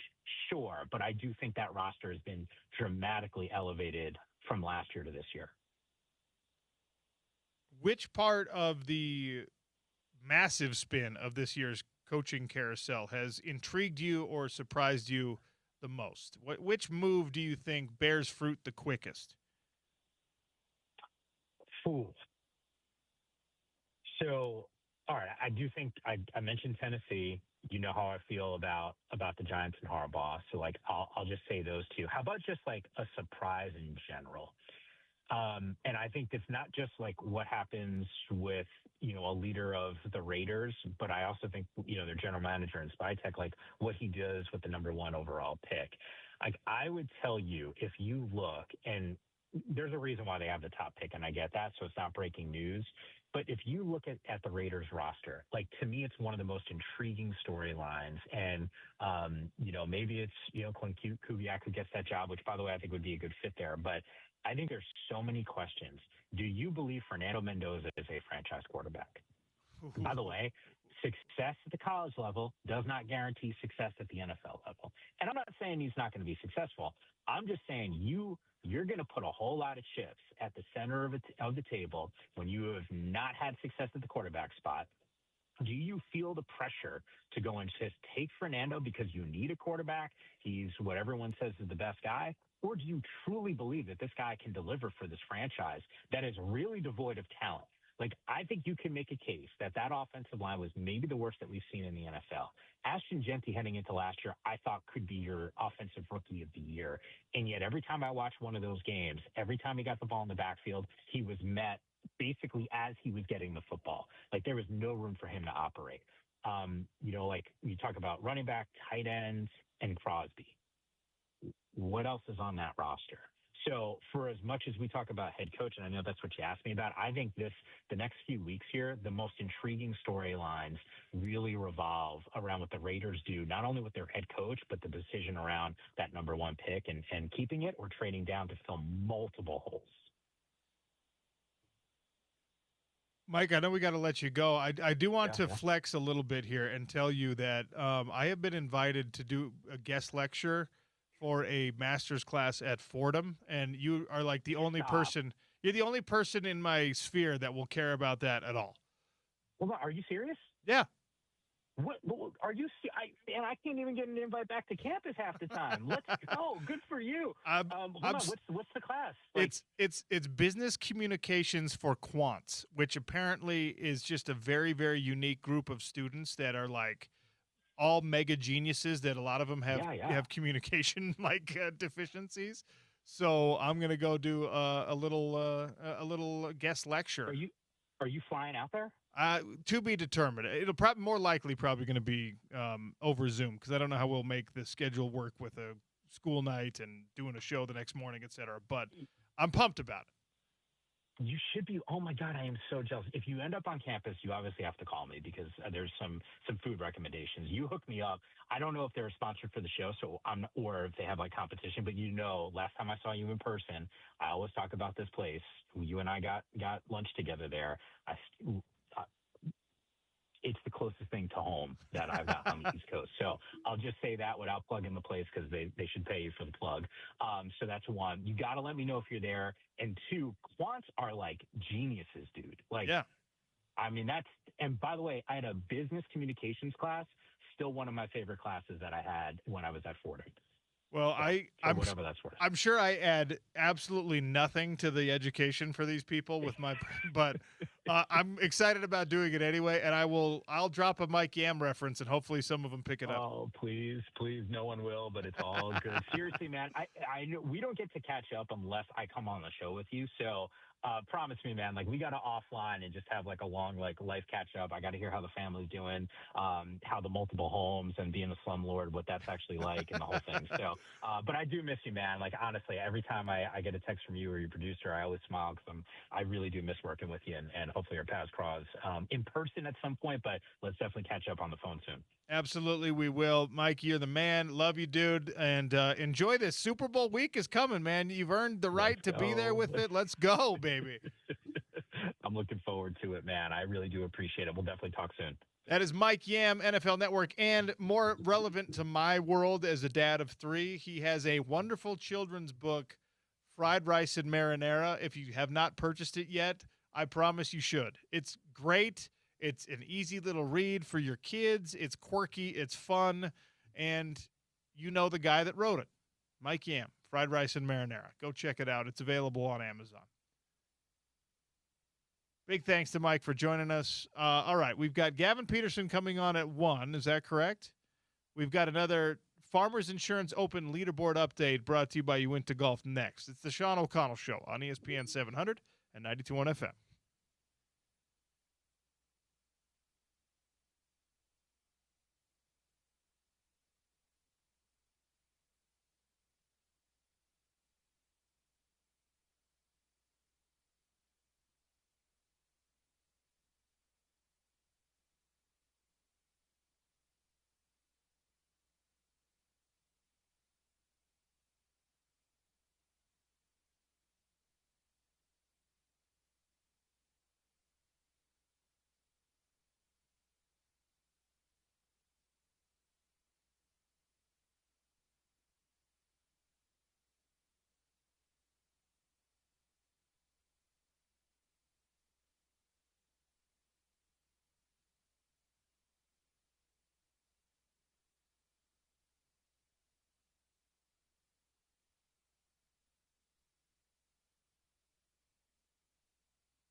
All right, time for a You Into Golf leaderboard update. You Into Golf by Worldwide Golf has the Pro V1, Pro V1X, new Pro V1X left dash. They've got them all, any ball that you need, rangefinders, Garmin watches, And right now, 25% off regular priced apparel ending this weekend, ending February 1st. So get out to your local Uinta golf shop all up and down the Wasatch Front.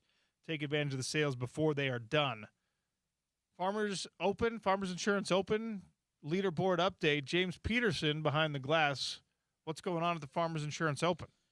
If your name's Justin, you're doing really well in this tournament. Justin Rose is the leader, 15 under. Justin, and I still don't know if it's lower or lower, but first name Justin there.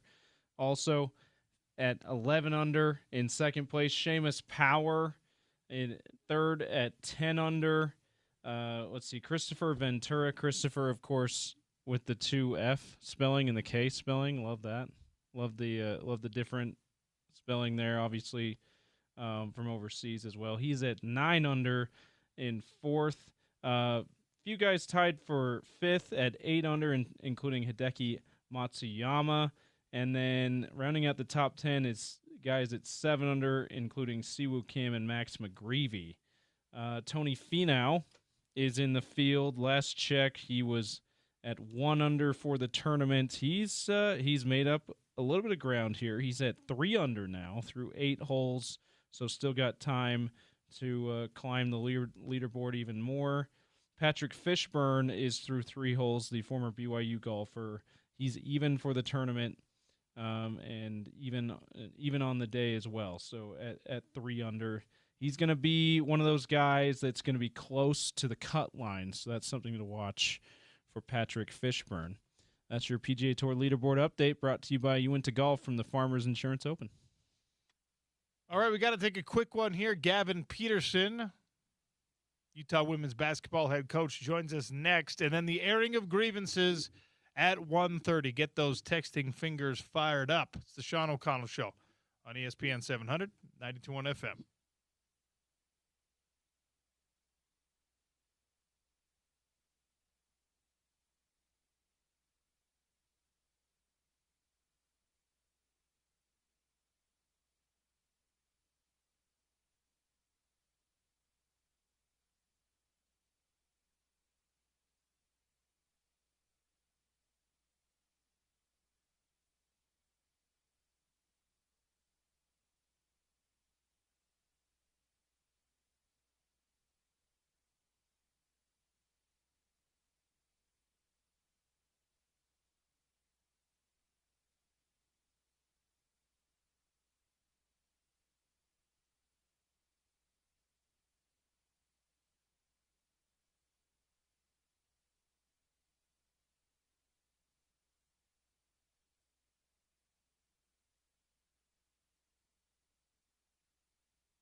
Utah women's basketball at BYU tomorrow afternoon, 2 o'clock tip-off. Pregame is at 1:45. It's on our sister station, 92.5 FM. That's The Beat. Utah women's basketball head coach Gavin Peterson, kind enough to give us some time today here on the Sean O'Connell Show. Coach Pete, welcome back. It's been a while. How are you, sir? Yes, I'm doing great, man. How are you doing, OC? Thanks for having me. Yeah, I always appreciate you giving us some time. We've been doing great. We've been having a lot of fun. Obviously, rounding out of the middle of football season and now focusing in more on college hoops, and that's where you and your ladies come in. Before we get into the specifics of a matchup against BYU, just tell me, we've had a couple players on, and tell me how you feel like this roster has come together and how the team chemistry is going. 15-6 overall for people who have not been watching. Coming off a win though, 8-4 at home. What are you thinking about the way that this team is coming together? Yeah, I think we're right on pace to hit our full potential heading into the Big 12 tournament. We've showed signs of being really, really good. And then we've also had some stretches where, we weren't connected and maybe weren't shooting the ball as well as we should have been. And that's an execution type of deal where I think that's part of the growing process with this team. When we have some senior leadership with a lot of game experience, and then we were relying on a lot of newcomers. 3 freshmen have been thrown into the fire to play right away. We have 2 sophomores that are playing and in the rotation. And then we had, a player like a Kyra Evans who's coming off a year on the sideline with 2 ankle injuries. So I think we're right where we need to be. We'd have liked to have performed a little bit better in some of those games at home, especially against Baylor and Texas Tech. But that's part of the growing process, and I think that made us tougher as we were able to bounce back against West Virginia and as we head into the rest of Big 12 play. So really proud of where we're at, but I do think there's still more growth and improvement to be made. When you talk about freshmen being thrown right into the fire and having to play, the process of getting them ready through practice, is it different? Do you change how you get the freshmen ready in practice versus the more veteran players? Yes, 100%. I think we're playing more in practice this year than we did last year because last year we had such a senior-laden group with so much experience that we could make tweaks on the fly. We could talk about game plans and they'd be able to go out and execute it. So we really were able to kind of pull back and scale back as we got into February last year. I think this year's team, as much as we'd love to scale back, we still need to give them game-like reps.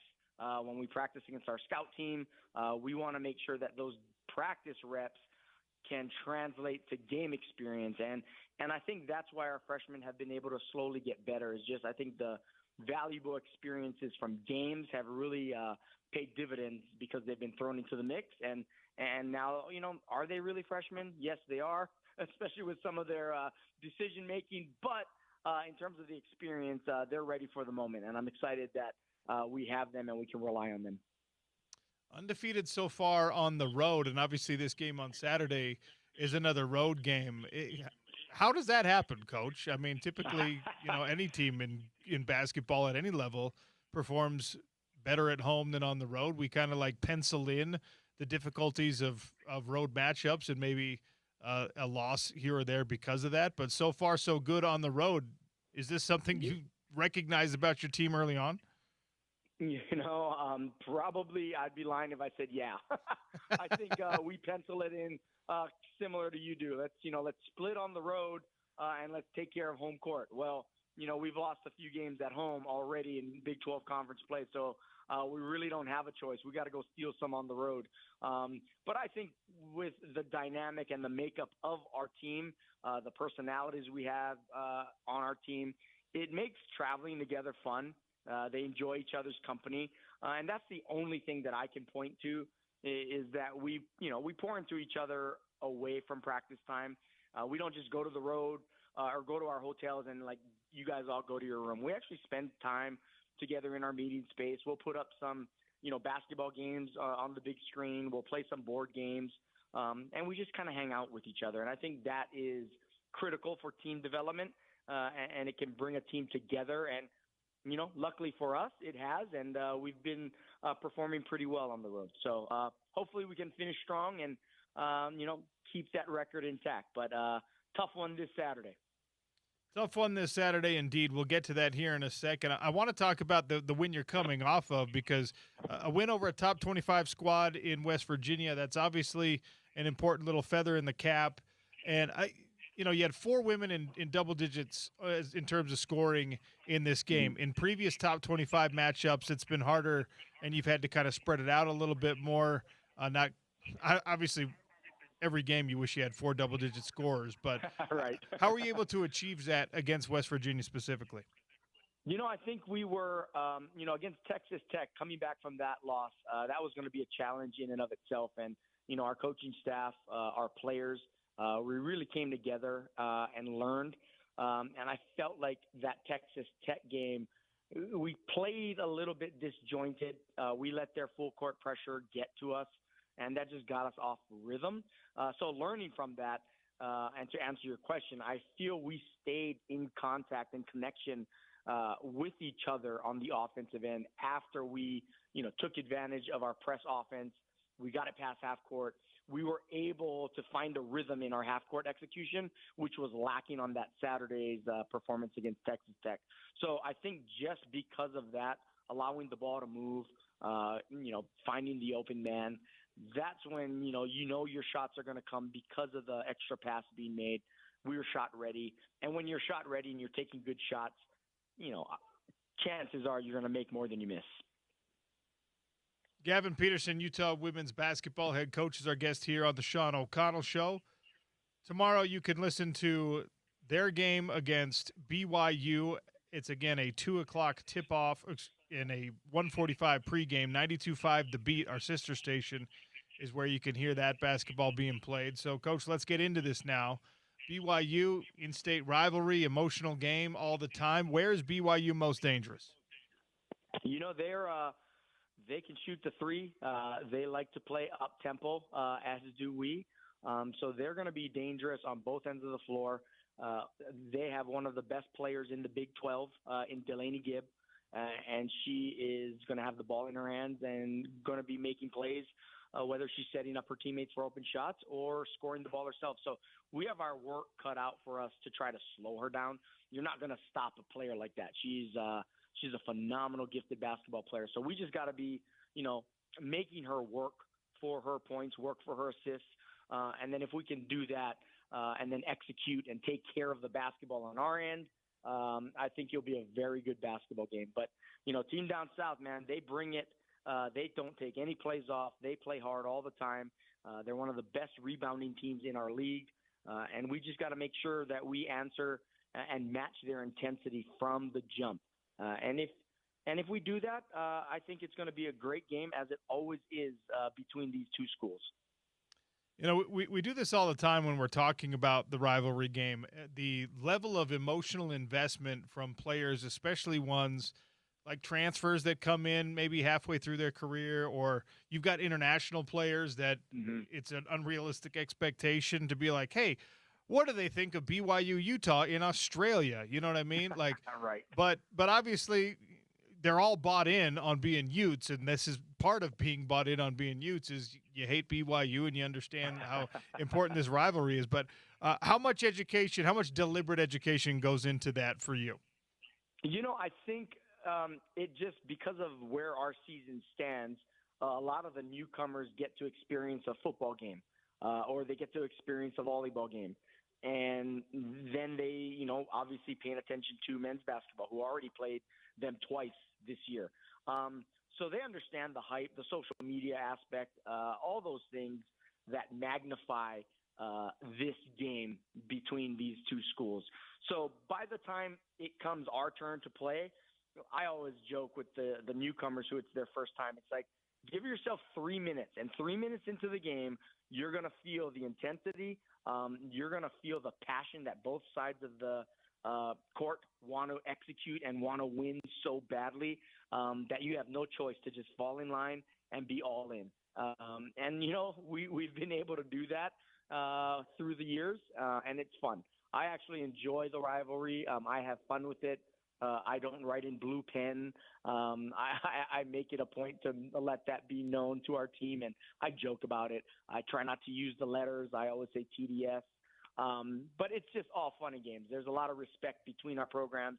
I love what they're doing down there, and it's for 40 minutes. Let's get after it. And this year, as just like last year, we get to play them twice. So once down there and once here. So it's going to be a fun year. As we round closer and closer to tournament time, how much will you adjust the way that you handle practice, workloads, injuries, and more bumps and bruises, knock on wood, than significant injuries to deal with and stuff like that? But you got to be peaking at the right time, which is a theme in college basketball, and it's something you and I have discussed before. As you go through all the data and the study and the science of maximizing what your team is capable of, how do you handle it? Yeah, rely on people smarter than me first and foremost. We have a sports performance team that team is comprised of our athletic trainer, our strength coach, our sports scientist, and also our sports psychologist. They're meeting weekly. They update me in terms of where they view our players and where we feel what is for them to kind of be at their best when their best is needed. And to be honest, I just rely on them a tremendous amount. And I'm able to, with our coaching staff, adjust as we go. But I think, allowing the information and be useful for you to be at your best, it's something that I accept. I actually love the fact that information is being brought to me early, and we can make those decisions so we can taper up if needed to do so. And there are times when, sometimes we have to ramp it up. To make sure that they know that intensity and then be ready for game day. So it's the ebb and flow of the season, and you're absolutely right.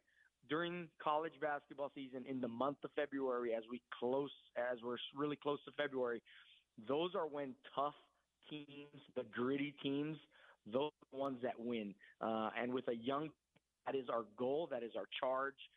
We've got to roll up our sleeves, embrace that process, accept it, and just plow through it.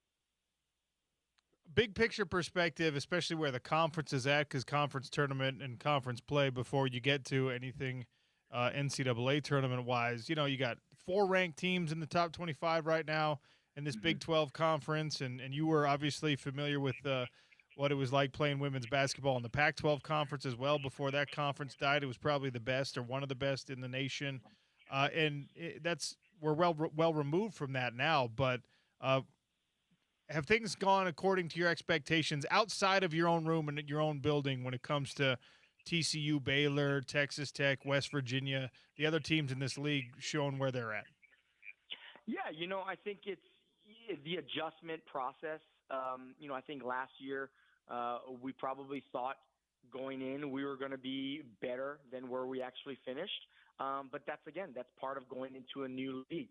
This year, I feel even though we might not have the experience and we're playing a lot of newcomers and a lot of freshmen, the expectation and knowing what we need to do on a night in, night out basis to be successful, I think we have a better grasp for it from a coaching perspective and a program's perspective. So I like where we're at. I really believe that in recruiting process, we've been able to identify certain needs and have addressed those. So we're positioning ourselves to be really successful, hopefully the rest of this year, but also into the future with some of the players and the talent that we are recruiting and the kids that we've been able to, commit to the University of Utah. So it's an exciting time. I still think we still have yet a lot to accomplish this year, but I'm really excited, and the future is bright here at Utah.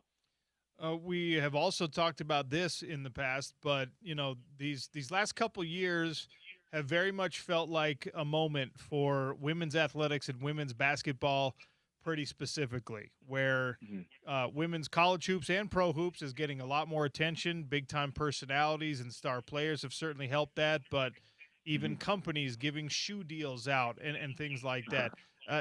Do you feel like we're still on that upswing, Coach? Yes, I think we're trying to sustain that and get consistent numbers across the board when it comes to viewership and fan attendance. And I feel, again, it's the storylines, it's the personalities, and because we have some newcomers, the people that have been coming out to our games, which our Texas Tech crowd was phenomenal. It's about 3,500 people, and we just want to continue to build on that. But as they get to know the game and the personalities of each of our players, I think that's just going to continue to grow, and we can sustain that, knowing that night in, night out, year in to year, we are going to be in there competing for Big 12 championships, competing to possibly the first, second round. And those are the things that when you do that on a consistent basis, it's a lot easier to create that home court advantage and get people into the stands and really following our program. So we really appreciate all the support we get from the community, and we just implore them to go tell a friend or two or 10 and keep making the Huntsman Center a really hard place for our opponents to come and play. Like I said, we lost 3 games already in Big 12 play, which is very uncharacteristic of us. But we got to do a better job of protecting home court and giving our fans that home court advantage and that home court feel to make the Huntsman Center a special place. Is the contract, the collective bargaining negotiation happening right now in the W a topic of conversation with your team at all?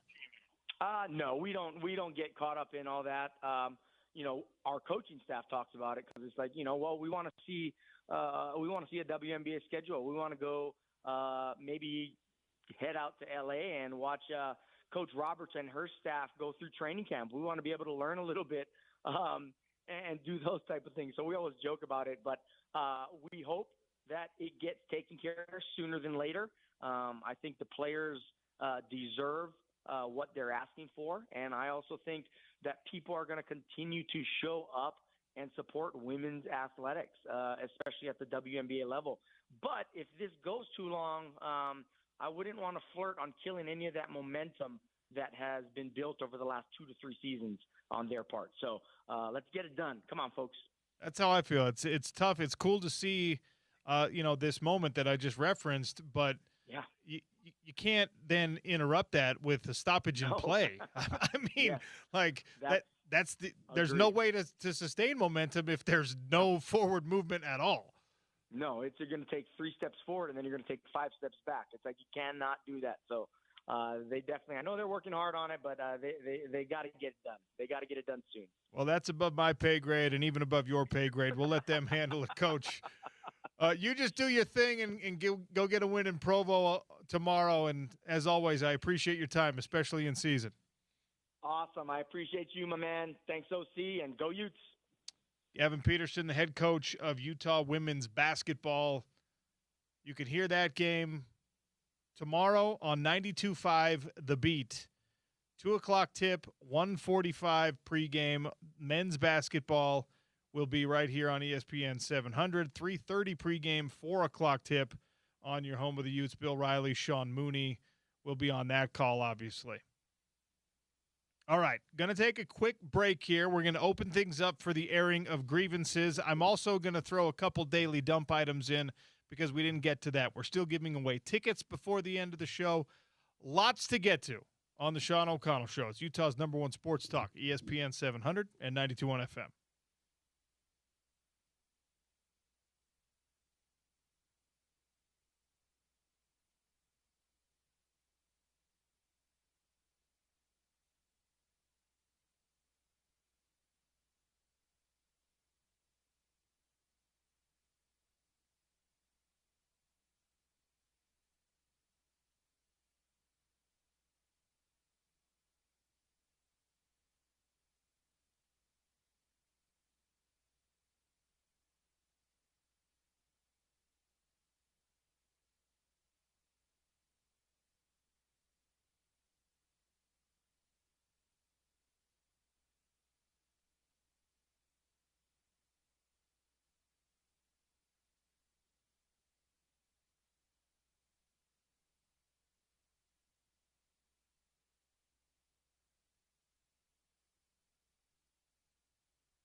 Wow, we combined the airing of grievances and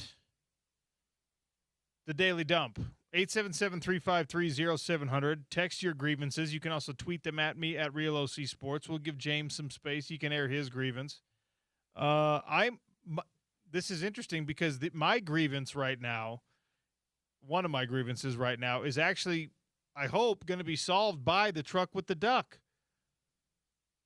I currently have a Valley Plumbing appointment for immediately after the show, James. The truck with the duck is headed to a rental property I own because this is the grievance I have.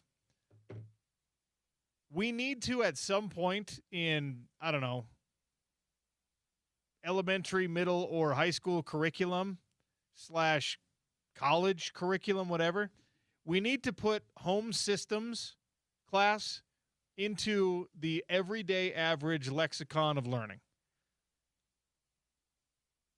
My buddy who rents from me sends me a picture of this leak in the basement, in the furnace room of this house that I used to live in, right? That I've kept and now rent out. I have no idea what all these tubes do. I have no idea what these pumps go to. We don't learn these things in school. And because of that, we have to call plumbers to handle things for us. Now, hopefully you can find yourself an honest plumber like the truck with the duck, like Rob and Company at Valley Plumbing, and then get it taken care of with relative ease. But if not, man, you are done for. He sends me a picture of this pump. James, I lived in that house for 5 years. Ask me how many times I even noticed that this pump exists. The answer is 0. Okay? I don't know what it does. I don't know why it's needed. So if it's a grievance with myself, fine. But it's also a grievance with the idea that we don't teach the practical things in school. We never learned in school, I'm not the first person to air this grievance, we never learned in school how to file our taxes. We never learned in school, most of us never learned in school how to, get up on the roof and replace some shingles that blow off. Most of us don't ever learn these things that are just Homeowner 101. If you teach that class at the University of Utah, at UVU, at BYU, maybe to your seniors in high school, it would be such a valuable thing for people to learn. Hey, this is how you find the little interrupt button on your garbage disposal. This is where you replace the fuses in your fuse box. I'm lucky enough to have grown up with a dad who would teach me those things if they were ever a problem or if they were ever addressed. But in an ideal world, your dad doesn't have to teach you those things because they're not a problem. So, grievance with the education system not teaching practical skills. We all know the Pythagorean theorem that none of us have ever used, but I don't know what this pump in my basement's for, much less how to change it. Please excuse my dear Aunt Sally. I haven't done since Algebra 2, right? But I remember that, and I know what each of those things stand for in mathematical terms, like order of operations. Order of operations. I got it. Have you seen all those, they do this on social media where they do, the viral, what's the answer to this math equation? And it's all about order of operations. It's 3 + 7 parentheses, 3 - 2 or whatever. Exponent, whatever. Yeah, and then there's 90 million answers underneath it, only 25% of which are correct, and then people are arguing with one another because the order of operations is not even something people internalize. And that's the stuff they actually teach you. Yeah. If I put a picture of this pump that my buddy sent me that's leaking in my basement, nobody knows how to fix it. Only plumbers. How about where your water shutoff valve is another one that you only need to know when you're in the middle of a emergency. serious problem, but you don't ever know because no one taught you where the water shutoff valve is anyway. I'm talking the main water valve, not the one that's out on the street, or you got a lot of places that underneath your house. Yeah, it's a valid grievance. Grievance on the educational system. Come on. Yeah. It's a bummer. Do you have any grievances you want to air? I do. You and Porter addressed this yesterday on the show as I got to listen to most of it as I was home taking care of the boy, which, by the way better than work. Even though he's not, he was a little bit under the weather. Way better than work. So, but I do love being here. Be clear about that. My grievance is the Cavs court. Like you did a great job of this. I almost don't even need to air it because you said almost what I would have said. How is an arena an event space where the main event is basketball? NBA basketball. How is NBA basketball not being prioritized? Like I read more about this. Shout out to Joe Varden on The Athletic. He wrote about how the NBA and the Cavs, after the reaction that they got from Luka Doncic, narrowly avoiding serious injury from falling off of the court. Yes, he fell off of the Cavs basketball court. You're not supposed to be able to fall off of the court. You're supposed to fall onto the court. And by the way, this is not March Madness in an NFL stadium where you have like feet of the courts, a few feet above where the bench is. This is a regular NBA arena, primarily NBA arena, where a star player fell off the court about 10 inches and narrowly avoided serious lower body injury, right? Joe Varden goes into what the Cavs and the NBA are looking to change the court now. They've had this for 30 years, by the way. They've had this situation where the court is 10 inches above a rubber mat, which underneath that is the ice rink. And okay, this is a high-profile injury, not a serious injury, but injury. And then they had a guy who tore his ACL 2 years ago. Besides that, thankfully, nothing's happened. But it's like, this is the Cleveland Cavaliers arena. You're prioritizing minor league hockey and Disney on Ice? Yeah. What are you doing? Here's the thing. This, again, I know that not everyone is the biggest fan of Ryan Smith. I'm in a position, my job is such that, like, I'm glad that we have him as an owner and we have pro sports in town that nobody else was going to bring here probably except for him. And the aggressiveness with which they have made changes to the Delta Center to accommodate hockey and basketball in the same building, you would think, right? Because we get to experience it, you would think, well, every owner in the league probably does this for their fan base.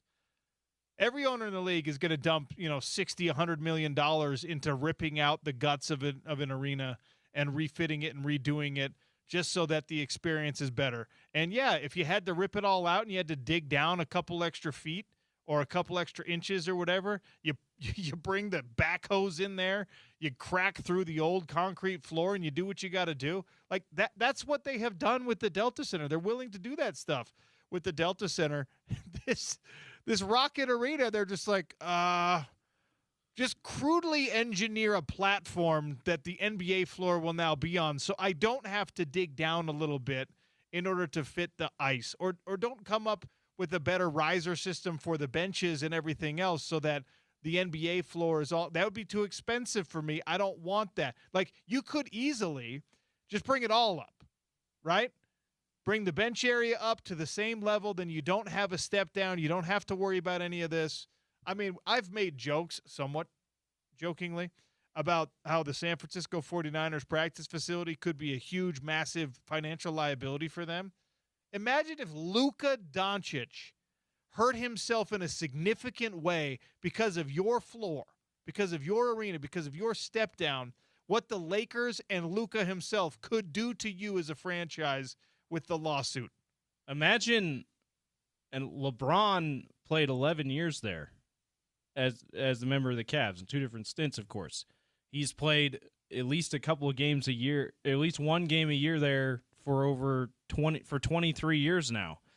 Imagine if on what they were billing as maybe his last game in Cleveland, he is out for the season because he falls off those 10 inches, which LeBron didn't get anywhere close to being injured like Luka did. But the point is, that could happen to any one of these players, right? And we saw Luka's the highest profile example. Drew Smith of the Miami Heat's the one that tore his ACL because this happened 2 years ago. Thankfully, those are like the only two examples of guys getting hurt that you can come up with in over 30 years in that building. But I just don't. You did a great job of pointing out. If the Delta Center was like this, you could at least say, well, you got NHL now, and an NHL is a big deal. Minor league hockey is not a big enough deal for your NBA, your primarily NBA arena, for the NBA court to not be prioritized over your ice sheet. Fix it, Cleveland. It's ridiculous. Okay, 1674, making me feel like less than a man. Then that's fine, because sometimes I need that. I learned the house stuff by just rolling up the sleeves and doing it. Same with auto mechanic work. I do it all. On top of my day job and your NW, whatever that means. Well into the... Oh, okay. Okay. All right, little humble brag. I do it all on top of my day job, and my net worth is well into the 8 figs. Excuse us. Good for you. Wait a second. Wait a second. All right. Is this 8 figs? Am I reading this right? 1674. The text, one of his previous texts, he says Steve Mraz in Fullerton, California. Is that you? 1674, Steve from Fullerton? Good for you, man. You're telling me you got a net worth of over $10 million and you're doing your own plumbing? What? Well into the 8 figs? That's what we're not talking about after the decimal point, right? Yeah.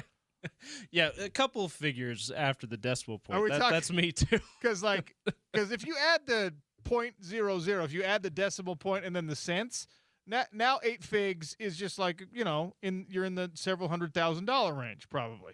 But if we're talking about 8 figs the way we usually talk about 8 figs, this is a man who rolls his sleeves up and does his own mechanic and plumbing work when he's worth $10 million plus.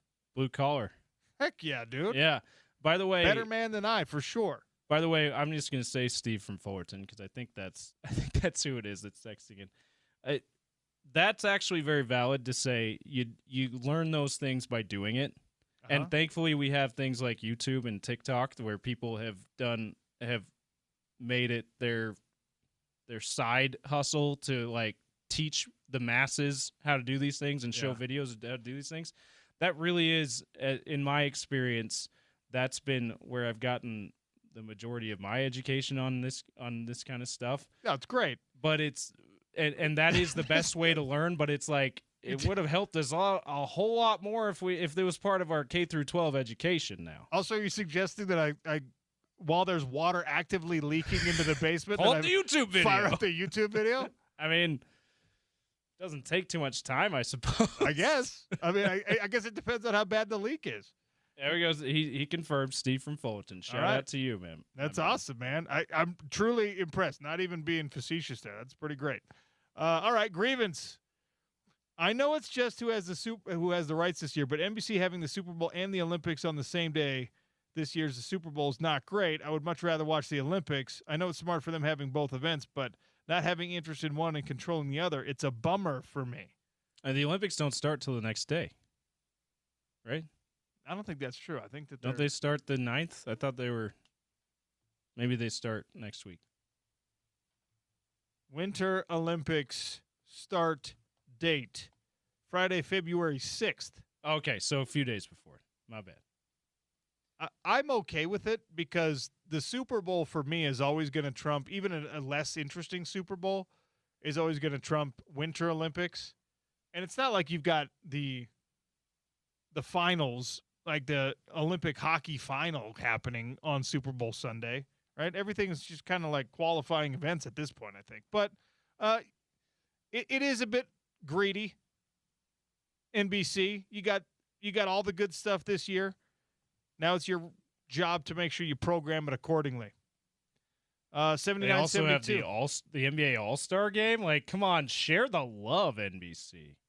79-72. My grievance is with area blackouts for local area teams. I'm an Angels fan. Can't watch them when they play the when they play the Rockies or the D-backs, even though I'm paying $150 for MLB TV. So dumb. Yeah, that's very dumb. Juan Soto also reprimanding me for not knowing all my stuff. It's called the internet, OC. Yeah, I know.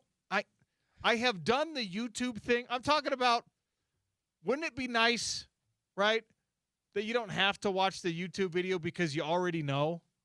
That's my point. Yeah. Like how many things did you learn in high school that you have never used again, ever? Lots, right? If you took that curriculum and you replaced it with Homeowner 101, these are things that you're probably going to have to deal with. How to unclog your toilet. How to install and uninstall a toilet. This is how you put a faucet in. This is what you do if the faucet starts leaking. This is where you shut the water off if you have a leak. This is what that stupid black and red pump in the basement of your rental property that you've never even addressed before, this is what it is. I get it. It's just as much on me. It's more on me. But I got to air a grievance. 1943, grievance with having to work all day outside while my wife stays home with the baby. Oh, boy. Oh, boy. I don't know if he's okay with us actually airing that grievance. Dare I say the rest of this? Grievance with having to work all day outside while my wife stays home with the baby. Stay-at-home mom is not the hardest job. And then don't tell my wife I said that. Ooh. I don't know if we can agree with him on that all one. All 9 of our female listeners just turned off the radio in rage. Yeah. I don't know why that's piggybacking off of you, by the way. Did he say that's the piggybacking off of James? Okay. Because I said stay. Hold on, let me staying call at home wife. with the kid is better than work. Hello, yeah. Mrs. James Peterson. Hello. Yes, James did indeed say being a stay-at-home mom is not hard. No, I did not. He said that on air. Yes. Okay. Bye. You can talk to him about it when he gets home. It's because I said I loved being at home with my son yesterday. By the way, still felt like I was working hard. Like let's not be disrespectful to the Mr. and Mrs. Moms out there, all right? It is a difficult thing taking care of kids. It is also, I think what people confuse is because of how rewarding and fun it can be, you might be like, oh, well, this is way worth the trade-off. Like staying at home and raising the kid and having fun and like the absolute joy that it is to experience watching your kids learn and taking care of them and stuff like that is far more rewarding than even a fun job like this one. So I think that's where people get confused. Like, it's not hard if it's rewarding. No, it's still hard. It's just rewarding. So when you do it for a week or 2 weeks or a month at a time, you're not like tortured by it. I was about as tired. I was probably more tired than I am after any work day, right? Like that I can imagine that getting like really feeling really tough to do if I had to do that on a consistent basis. So you're not piggybacking off me with that opinion. I'm sorry. All due respect. It's piggybacking. I thought I saw piggybacking off James. I thought he was going to say something about the Cavs court. Wow. This is very funny. Real problem and real grievance with paper cuts and slivers. Mm-hmm. The most pesky, irritating thing that can happen. Why do they hurt so much? I'd rather be really injured. That's coming in from Caden Hansen, 4909. Shout out to Caden. Paper cuts and slivers are annoying. I have a strange, I don't know if I probably have mentioned this on air. I've mentioned everything on air. I have a very strange thing, James, with, I know the nerves in my skin are duller than most people's nerves. Oh. Like when I get sunburnt, I'm not trying to be a tough guy, and that's not what this is about, okay? I already know my exact level of toughness in the world. I spent 12 years fighting other people to figure it out, okay? It's not that I have like some preternatural pain tolerance or whatever. When I get a sunburn, it doesn't hurt. Oh. It doesn't. It's like mildly irritating, but it's not painful. It's more like an itchy thing for me. Now, other people are like, oh, my gosh, this hurts so bad, don't touch me. And I've always been like, you're a baby. Sunburns don't hurt. Then you realize you probably have, like you just said, duller I have duller nerves. Yeah. I've been tattooed extensively. There are spots on my body. This is not a joke. There are spots on my body where I don't feel the tattoo needle. Like, it's weird. I don't feel. Now, there's some spots where I'm just as big of a baby as anyone else getting tattooed. There are other spots where it's just like, oh, that I could feel the pressure. I don't feel the piercing pinch or whatever. These are spots that when you've talked to other people, they're like, yeah, that one actually really hurts me. Or they're just like, well, yeah, I mean, it feels the same everywhere. So I have duller nerves than most people. Because of that, paper cuts and such like superficial, tiny like skin injuries, hangnails, they don't affect me the same way they affect other people. Now, I think must be nice, OC. I think I'm the opposite on mouth pain, like tooth pain, Ooh. lip pain. I'm the biggest baby on the planet when it comes to that. Do you get cold sores? I don't get cold sores, but like a canker sore will ruin my day. I mean, thankfully, since you're saying that's the case, you should be very grateful you don't get cold sores, because those can be very painful. See, I would just openly cry about that. Like if when you get like you're eating a tortilla chip and it goes vertical on you, yeah, and the tortilla chip like jabs into your gums or something, I will be like, call James. I can't come to work. I just accidentally bit a tortilla chip. Wrong. Oh, you can't come to work. Did you get a bad sunburn? No, I bit a tortilla chip. It's mouth pain. I'm bad with mouth pain. There's no such thing as you'd say, James, there's no such thing as a bad sunburn. Stop being a baby. 5383 grievance. Listening to someone complain about not knowing how to do simple house repairs when there's so many helpful videos on YouTube and DIY. Man, you are getting dragged, OC. Which is fine. But no one is able to refute the point that I made about how you should teach it in school. Yeah. Well, and by the way, you're not complaining about the difficulty of anything. You're just saying this is something I should have learned before. Correct. That's all you're saying. I'm not saying there's no way for me to learn this. I'm saying, well, that's annoying. Because that's what airing of grievances encompasses, people. We air grievances about what annoys us. Yeah. All right. 8473 says I get cardboard cuts at work and they suck. Now, have you ever seen like the mega up close of what paper looks like on the edge or what cardboard looks like on the edge? And it's effectively like a wood saw. They look smooth, but it's just like that's why they hurt so bad, because it's just ripping into your flesh. That's what sucks about it. Cardboard, and the thicker the paper, the worse it is. So a cardboard cut, I can't even imagine. I thankfully have not. I've avoided cardboard cuts. Sorry to hear about that. This is also very funny. James talking about shutoff valves made me laugh. Yeah. Look, I do not do this, right? I do not laugh at people for not having skills that I think everyone should have. Like, not with any kind of genuine. I think every person should know how to defend themselves and fight. I think everyone should learn it. I think it should be like requisite. In some countries it is. In ours, America, we call it the greatest country on earth. Like, if we got into a fight against Russia, like a fist fight, we'd be screwed. Okay? No technology involved. They all know how to fight. None of us do. I mean, after the Pat McAfee relay race, they're planning one of those fights. Here's the thing. I'm not going to make fun of you for not knowing how to do it because you didn't learn. It wasn't requisite. If you make fun of me for not being handy, that's fine. Like, I laugh at myself for not being as handy as I should be sometimes. But also, it's like, I mean, I'm the one who did help my dad with all this stuff. I'm a lot more handy than my brothers are, but I'm not as handy as, like, the construction worker, the plumber out there, the guy who apparently spent his entire life earning $20 million and then decided he's just going to watch all the YouTube videos and doing it himself. He's replacing a sewer line at his sister's house, he said, and sent us like a picture of his Montana ranch on the text line. I'm not making fun of that guy, and I don't want him making fun of me. Right? Anyway. The moral of the story is we all have holes in things that we just don't know, things Yeah. that we never learned. And like, there's so many people, like sports fans.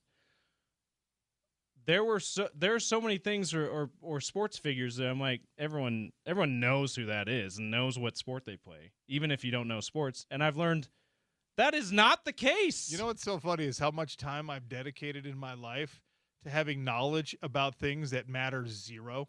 Yeah. You know what I mean? Like, I've spent a lot more time reading sports articles than I have watching How to Fix Your House YouTubes. And it shows today. Grievance. All right? Keep texting them in.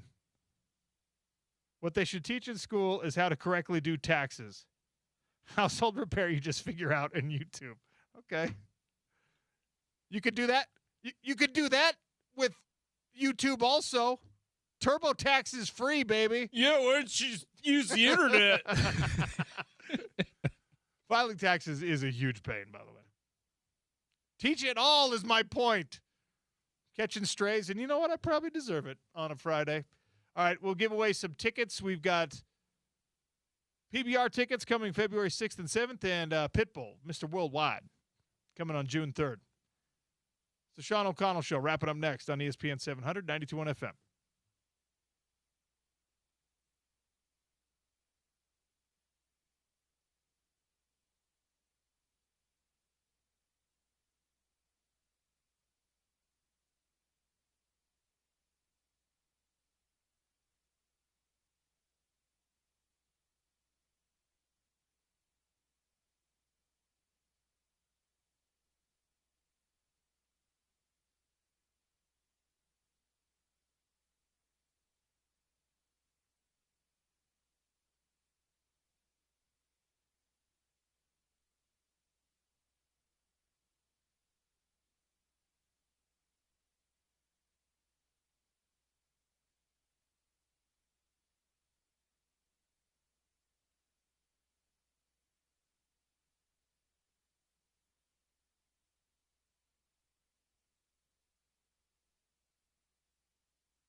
Sean O'Connell Show, wrap it up. Some crosstalk with Spence Checketts coming here on Utah's #1 sports talk. 877-353-0700. How many road games has Utah women's basketball lost so far this year as they go on the road to take on BYU tomorrow? You can have Pitbull tickets and PBR tickets if you have the correct answer to that question. 877-353-0700. How many times has Utah women's basketball lost on the road? They will take on the Cougars tomorrow on 92.5 The Beat at 2 o'clock. The men will tip off at 4 o'clock right here on ESPN 700. Pregame at 3:30 with Bill Riley and Sean Mooney. Advanced Window Products brings you crosstalk every day. 801-850-9100 for $2,500 off 10 windows or more. Tell them OC and Spence sent you. Hey, Spence. Hello, Sean. How are you, buddy? Great. Happy Friday. Happy Friday. Airing of the grievances Friday. I was disappointed to hop in the car and learn that James has zero respect for mothers. That was Isn't that a shame? Yeah, that was. I mean, isn't that a surprise? he's such too? a nice guy. He's like a sensitive type, and he you'd just think? had a child, and he was raised by a mom. And to And he get in just- the car and hear James basically say that women, should be at home, yet they don't do anything while they're there. Is that am I landing the plane correctly? You are not going to turn me into Harrison Butker. I'm just You're kidding. not gonna, no. How was Someone piggybacked off me without piggybacking off me. It's so good. It's so good. So, James, the question is, why exactly do you hate moms? He doesn't know what to do. We got him. Got him. Got me. Got him. Any grievances about me today? Let me check. Please, they're my favorite. No. I was thinking as you guys were discussing moms and just like my dear mother, who my dad's 6'5" and my mom's 5'2" on a good day. She's a very short, little, fiery woman. And at one point, with a father like mine that was just always working, there were 5 of us 11 and under. And this poor woman, dude, I'm telling you, it was chaos. I have no idea how she did it. I have no idea how we all made it out alive and somewhat functioning. My younger siblings, certainly much more than I am.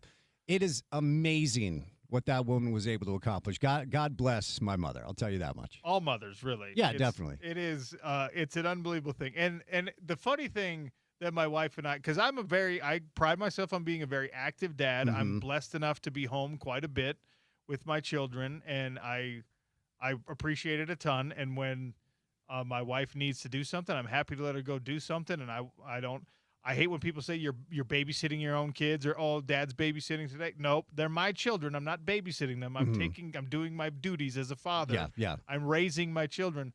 But the craziest thing is how different they act for dads and moms. For sure. And it's like scientifically proven. Yeah.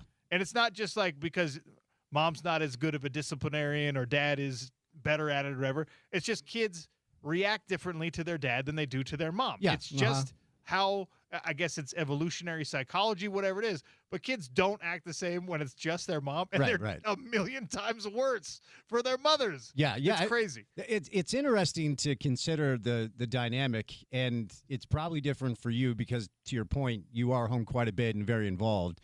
But like my dad would be gone for weeks at a time. Sure. Trips, work, and he'd come home on like a random day, and he'd be home from work, and my mom would be like, "Don't get involved. We've got a thing going on here." We're in a rhythm? He'd be like, "Wait, what time is breakfast?" She's like, "Breakfast? What are you talking about?" These kids shove cereal in their face, and I try to get them all in school, and he's like, "Okay, so what are we going to do the rest of the day?" I've got this handled. You haven't been here in weeks. You can't just show up and pretend like you're part of the rhythm now. It was very funny when I first, the whole COVID thing set in, and I was working for SiriusXM, and it was like I was home. I was never leaving the house home. Right. Working from home and all that stuff. Yeah. And my wife was just like, maybe you should rent an office to go to just for a few hours a day. Oh, yeah. Because of that. Because Yeah. I was interrupting the rhythm or whatever. Yeah. And I was like, Yeah. what are you talking? No, I'm not going to pay to leave my own house. Yeah, but there is some sort of benefit to a relationship separation. Like you should miss the partner. We are not wired as human beings to be with anybody all the time. We're just not. You're supposed to be out hunting and gathering, Yes. okay, and then come home triumphant with a pig slung over your back. Right. And No, that's, I think it was Brett Weinstein who wrote the Hunter and Gatherer book that I read. It's actually a real thing. We are not wired to be next to another human at all times. It just now, of course, you're younger, children, you got to be with mom and dad to stay alive. But functioning adults, I don't believe, are wired to be together at all times. Go to work, come home, do the thing, go be with your friends, take a little trip, little decompression time. It's ultimately an exercise in futility. You wonder why so many relationships don't work out. We're not wired to be next to each other all the time. We're just not. Sorry to James's wife in particular. Yeah. Sorry to my wife, who I know was listening for the whole show today. Shout out Kendall. Yeah. And apologies on behalf of the station to mothers everywhere today. We joke. James is a very attentive, loving husband and father. Indeed. With a lot of respect for his working wife, who we also adore. Yes, indeed. But airing of the grievances, well done today, gentlemen, as I was driving around town, listening to the program. Always a good one. What? I heard something about you not being very handy. Do you have to watch YouTube videos to fix things? Is that my understanding? I was airing a grievance because I got a text message. My old house, I kept it and we rent it now. Uh-huh. Okay. And my buddy lives there, and he sent a picture, a little video of this leak that's happening right now as we speak in my basement. And he's like, it's coming out of this pump. And I'm like, why don't I know what that pump is? Uh-huh. I have no idea what this pump is. Yeah. And so I aired a grievance that, you never learn these things in school. Uh-huh. You spend a lot of time on quadratic equations and a squared plus b squared equals c squared. European history from 1650. But I'm like, Homeowners 101 would be just an absolute coup for the teachers of America to give you. Like the way I was kind of, and you're not wrong, that in personal finance, somebody I think texted in about filing taxes, where like I just have my account do it, and every year is like, hey, you owe this. I'm like, why? I didn't change anything. Why do I owe like $1,000 this year? I got like $1,500 last year. What's the difference? But when it comes to handiwork, I can do it, but I absolutely hate it. There are some guys out there that love it. They're like, hey, I've got a project on Saturday. We're like, okay, you don't want to hang out with your wife, so you're going to do something for 8 hours is the truth. But there's some people that absolutely love like home improvement projects. Yeah, it's cool. I can pull it off, but I'm miserable the entire time.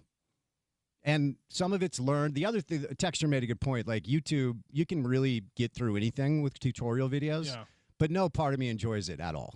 I don't mind watching the YouTube thing and doing it, but when there's water actively leaking into my basement, I don't feel like it's the right move. Correct. Yeah, there's some things where you call the professionals for sure. Hold on a second. So the truck with the duck is actually probably parked out in front of the house right now, listening to the radio, waiting for me and being like, this guy needs to hurry up. Let's get you out of here. Stay tuned for the drive with Spence Checketts. Everybody have a great weekend. We'll do the Sean O'Connell Show again on Monday. It's Utah's #1 sports talk, ESPN 700.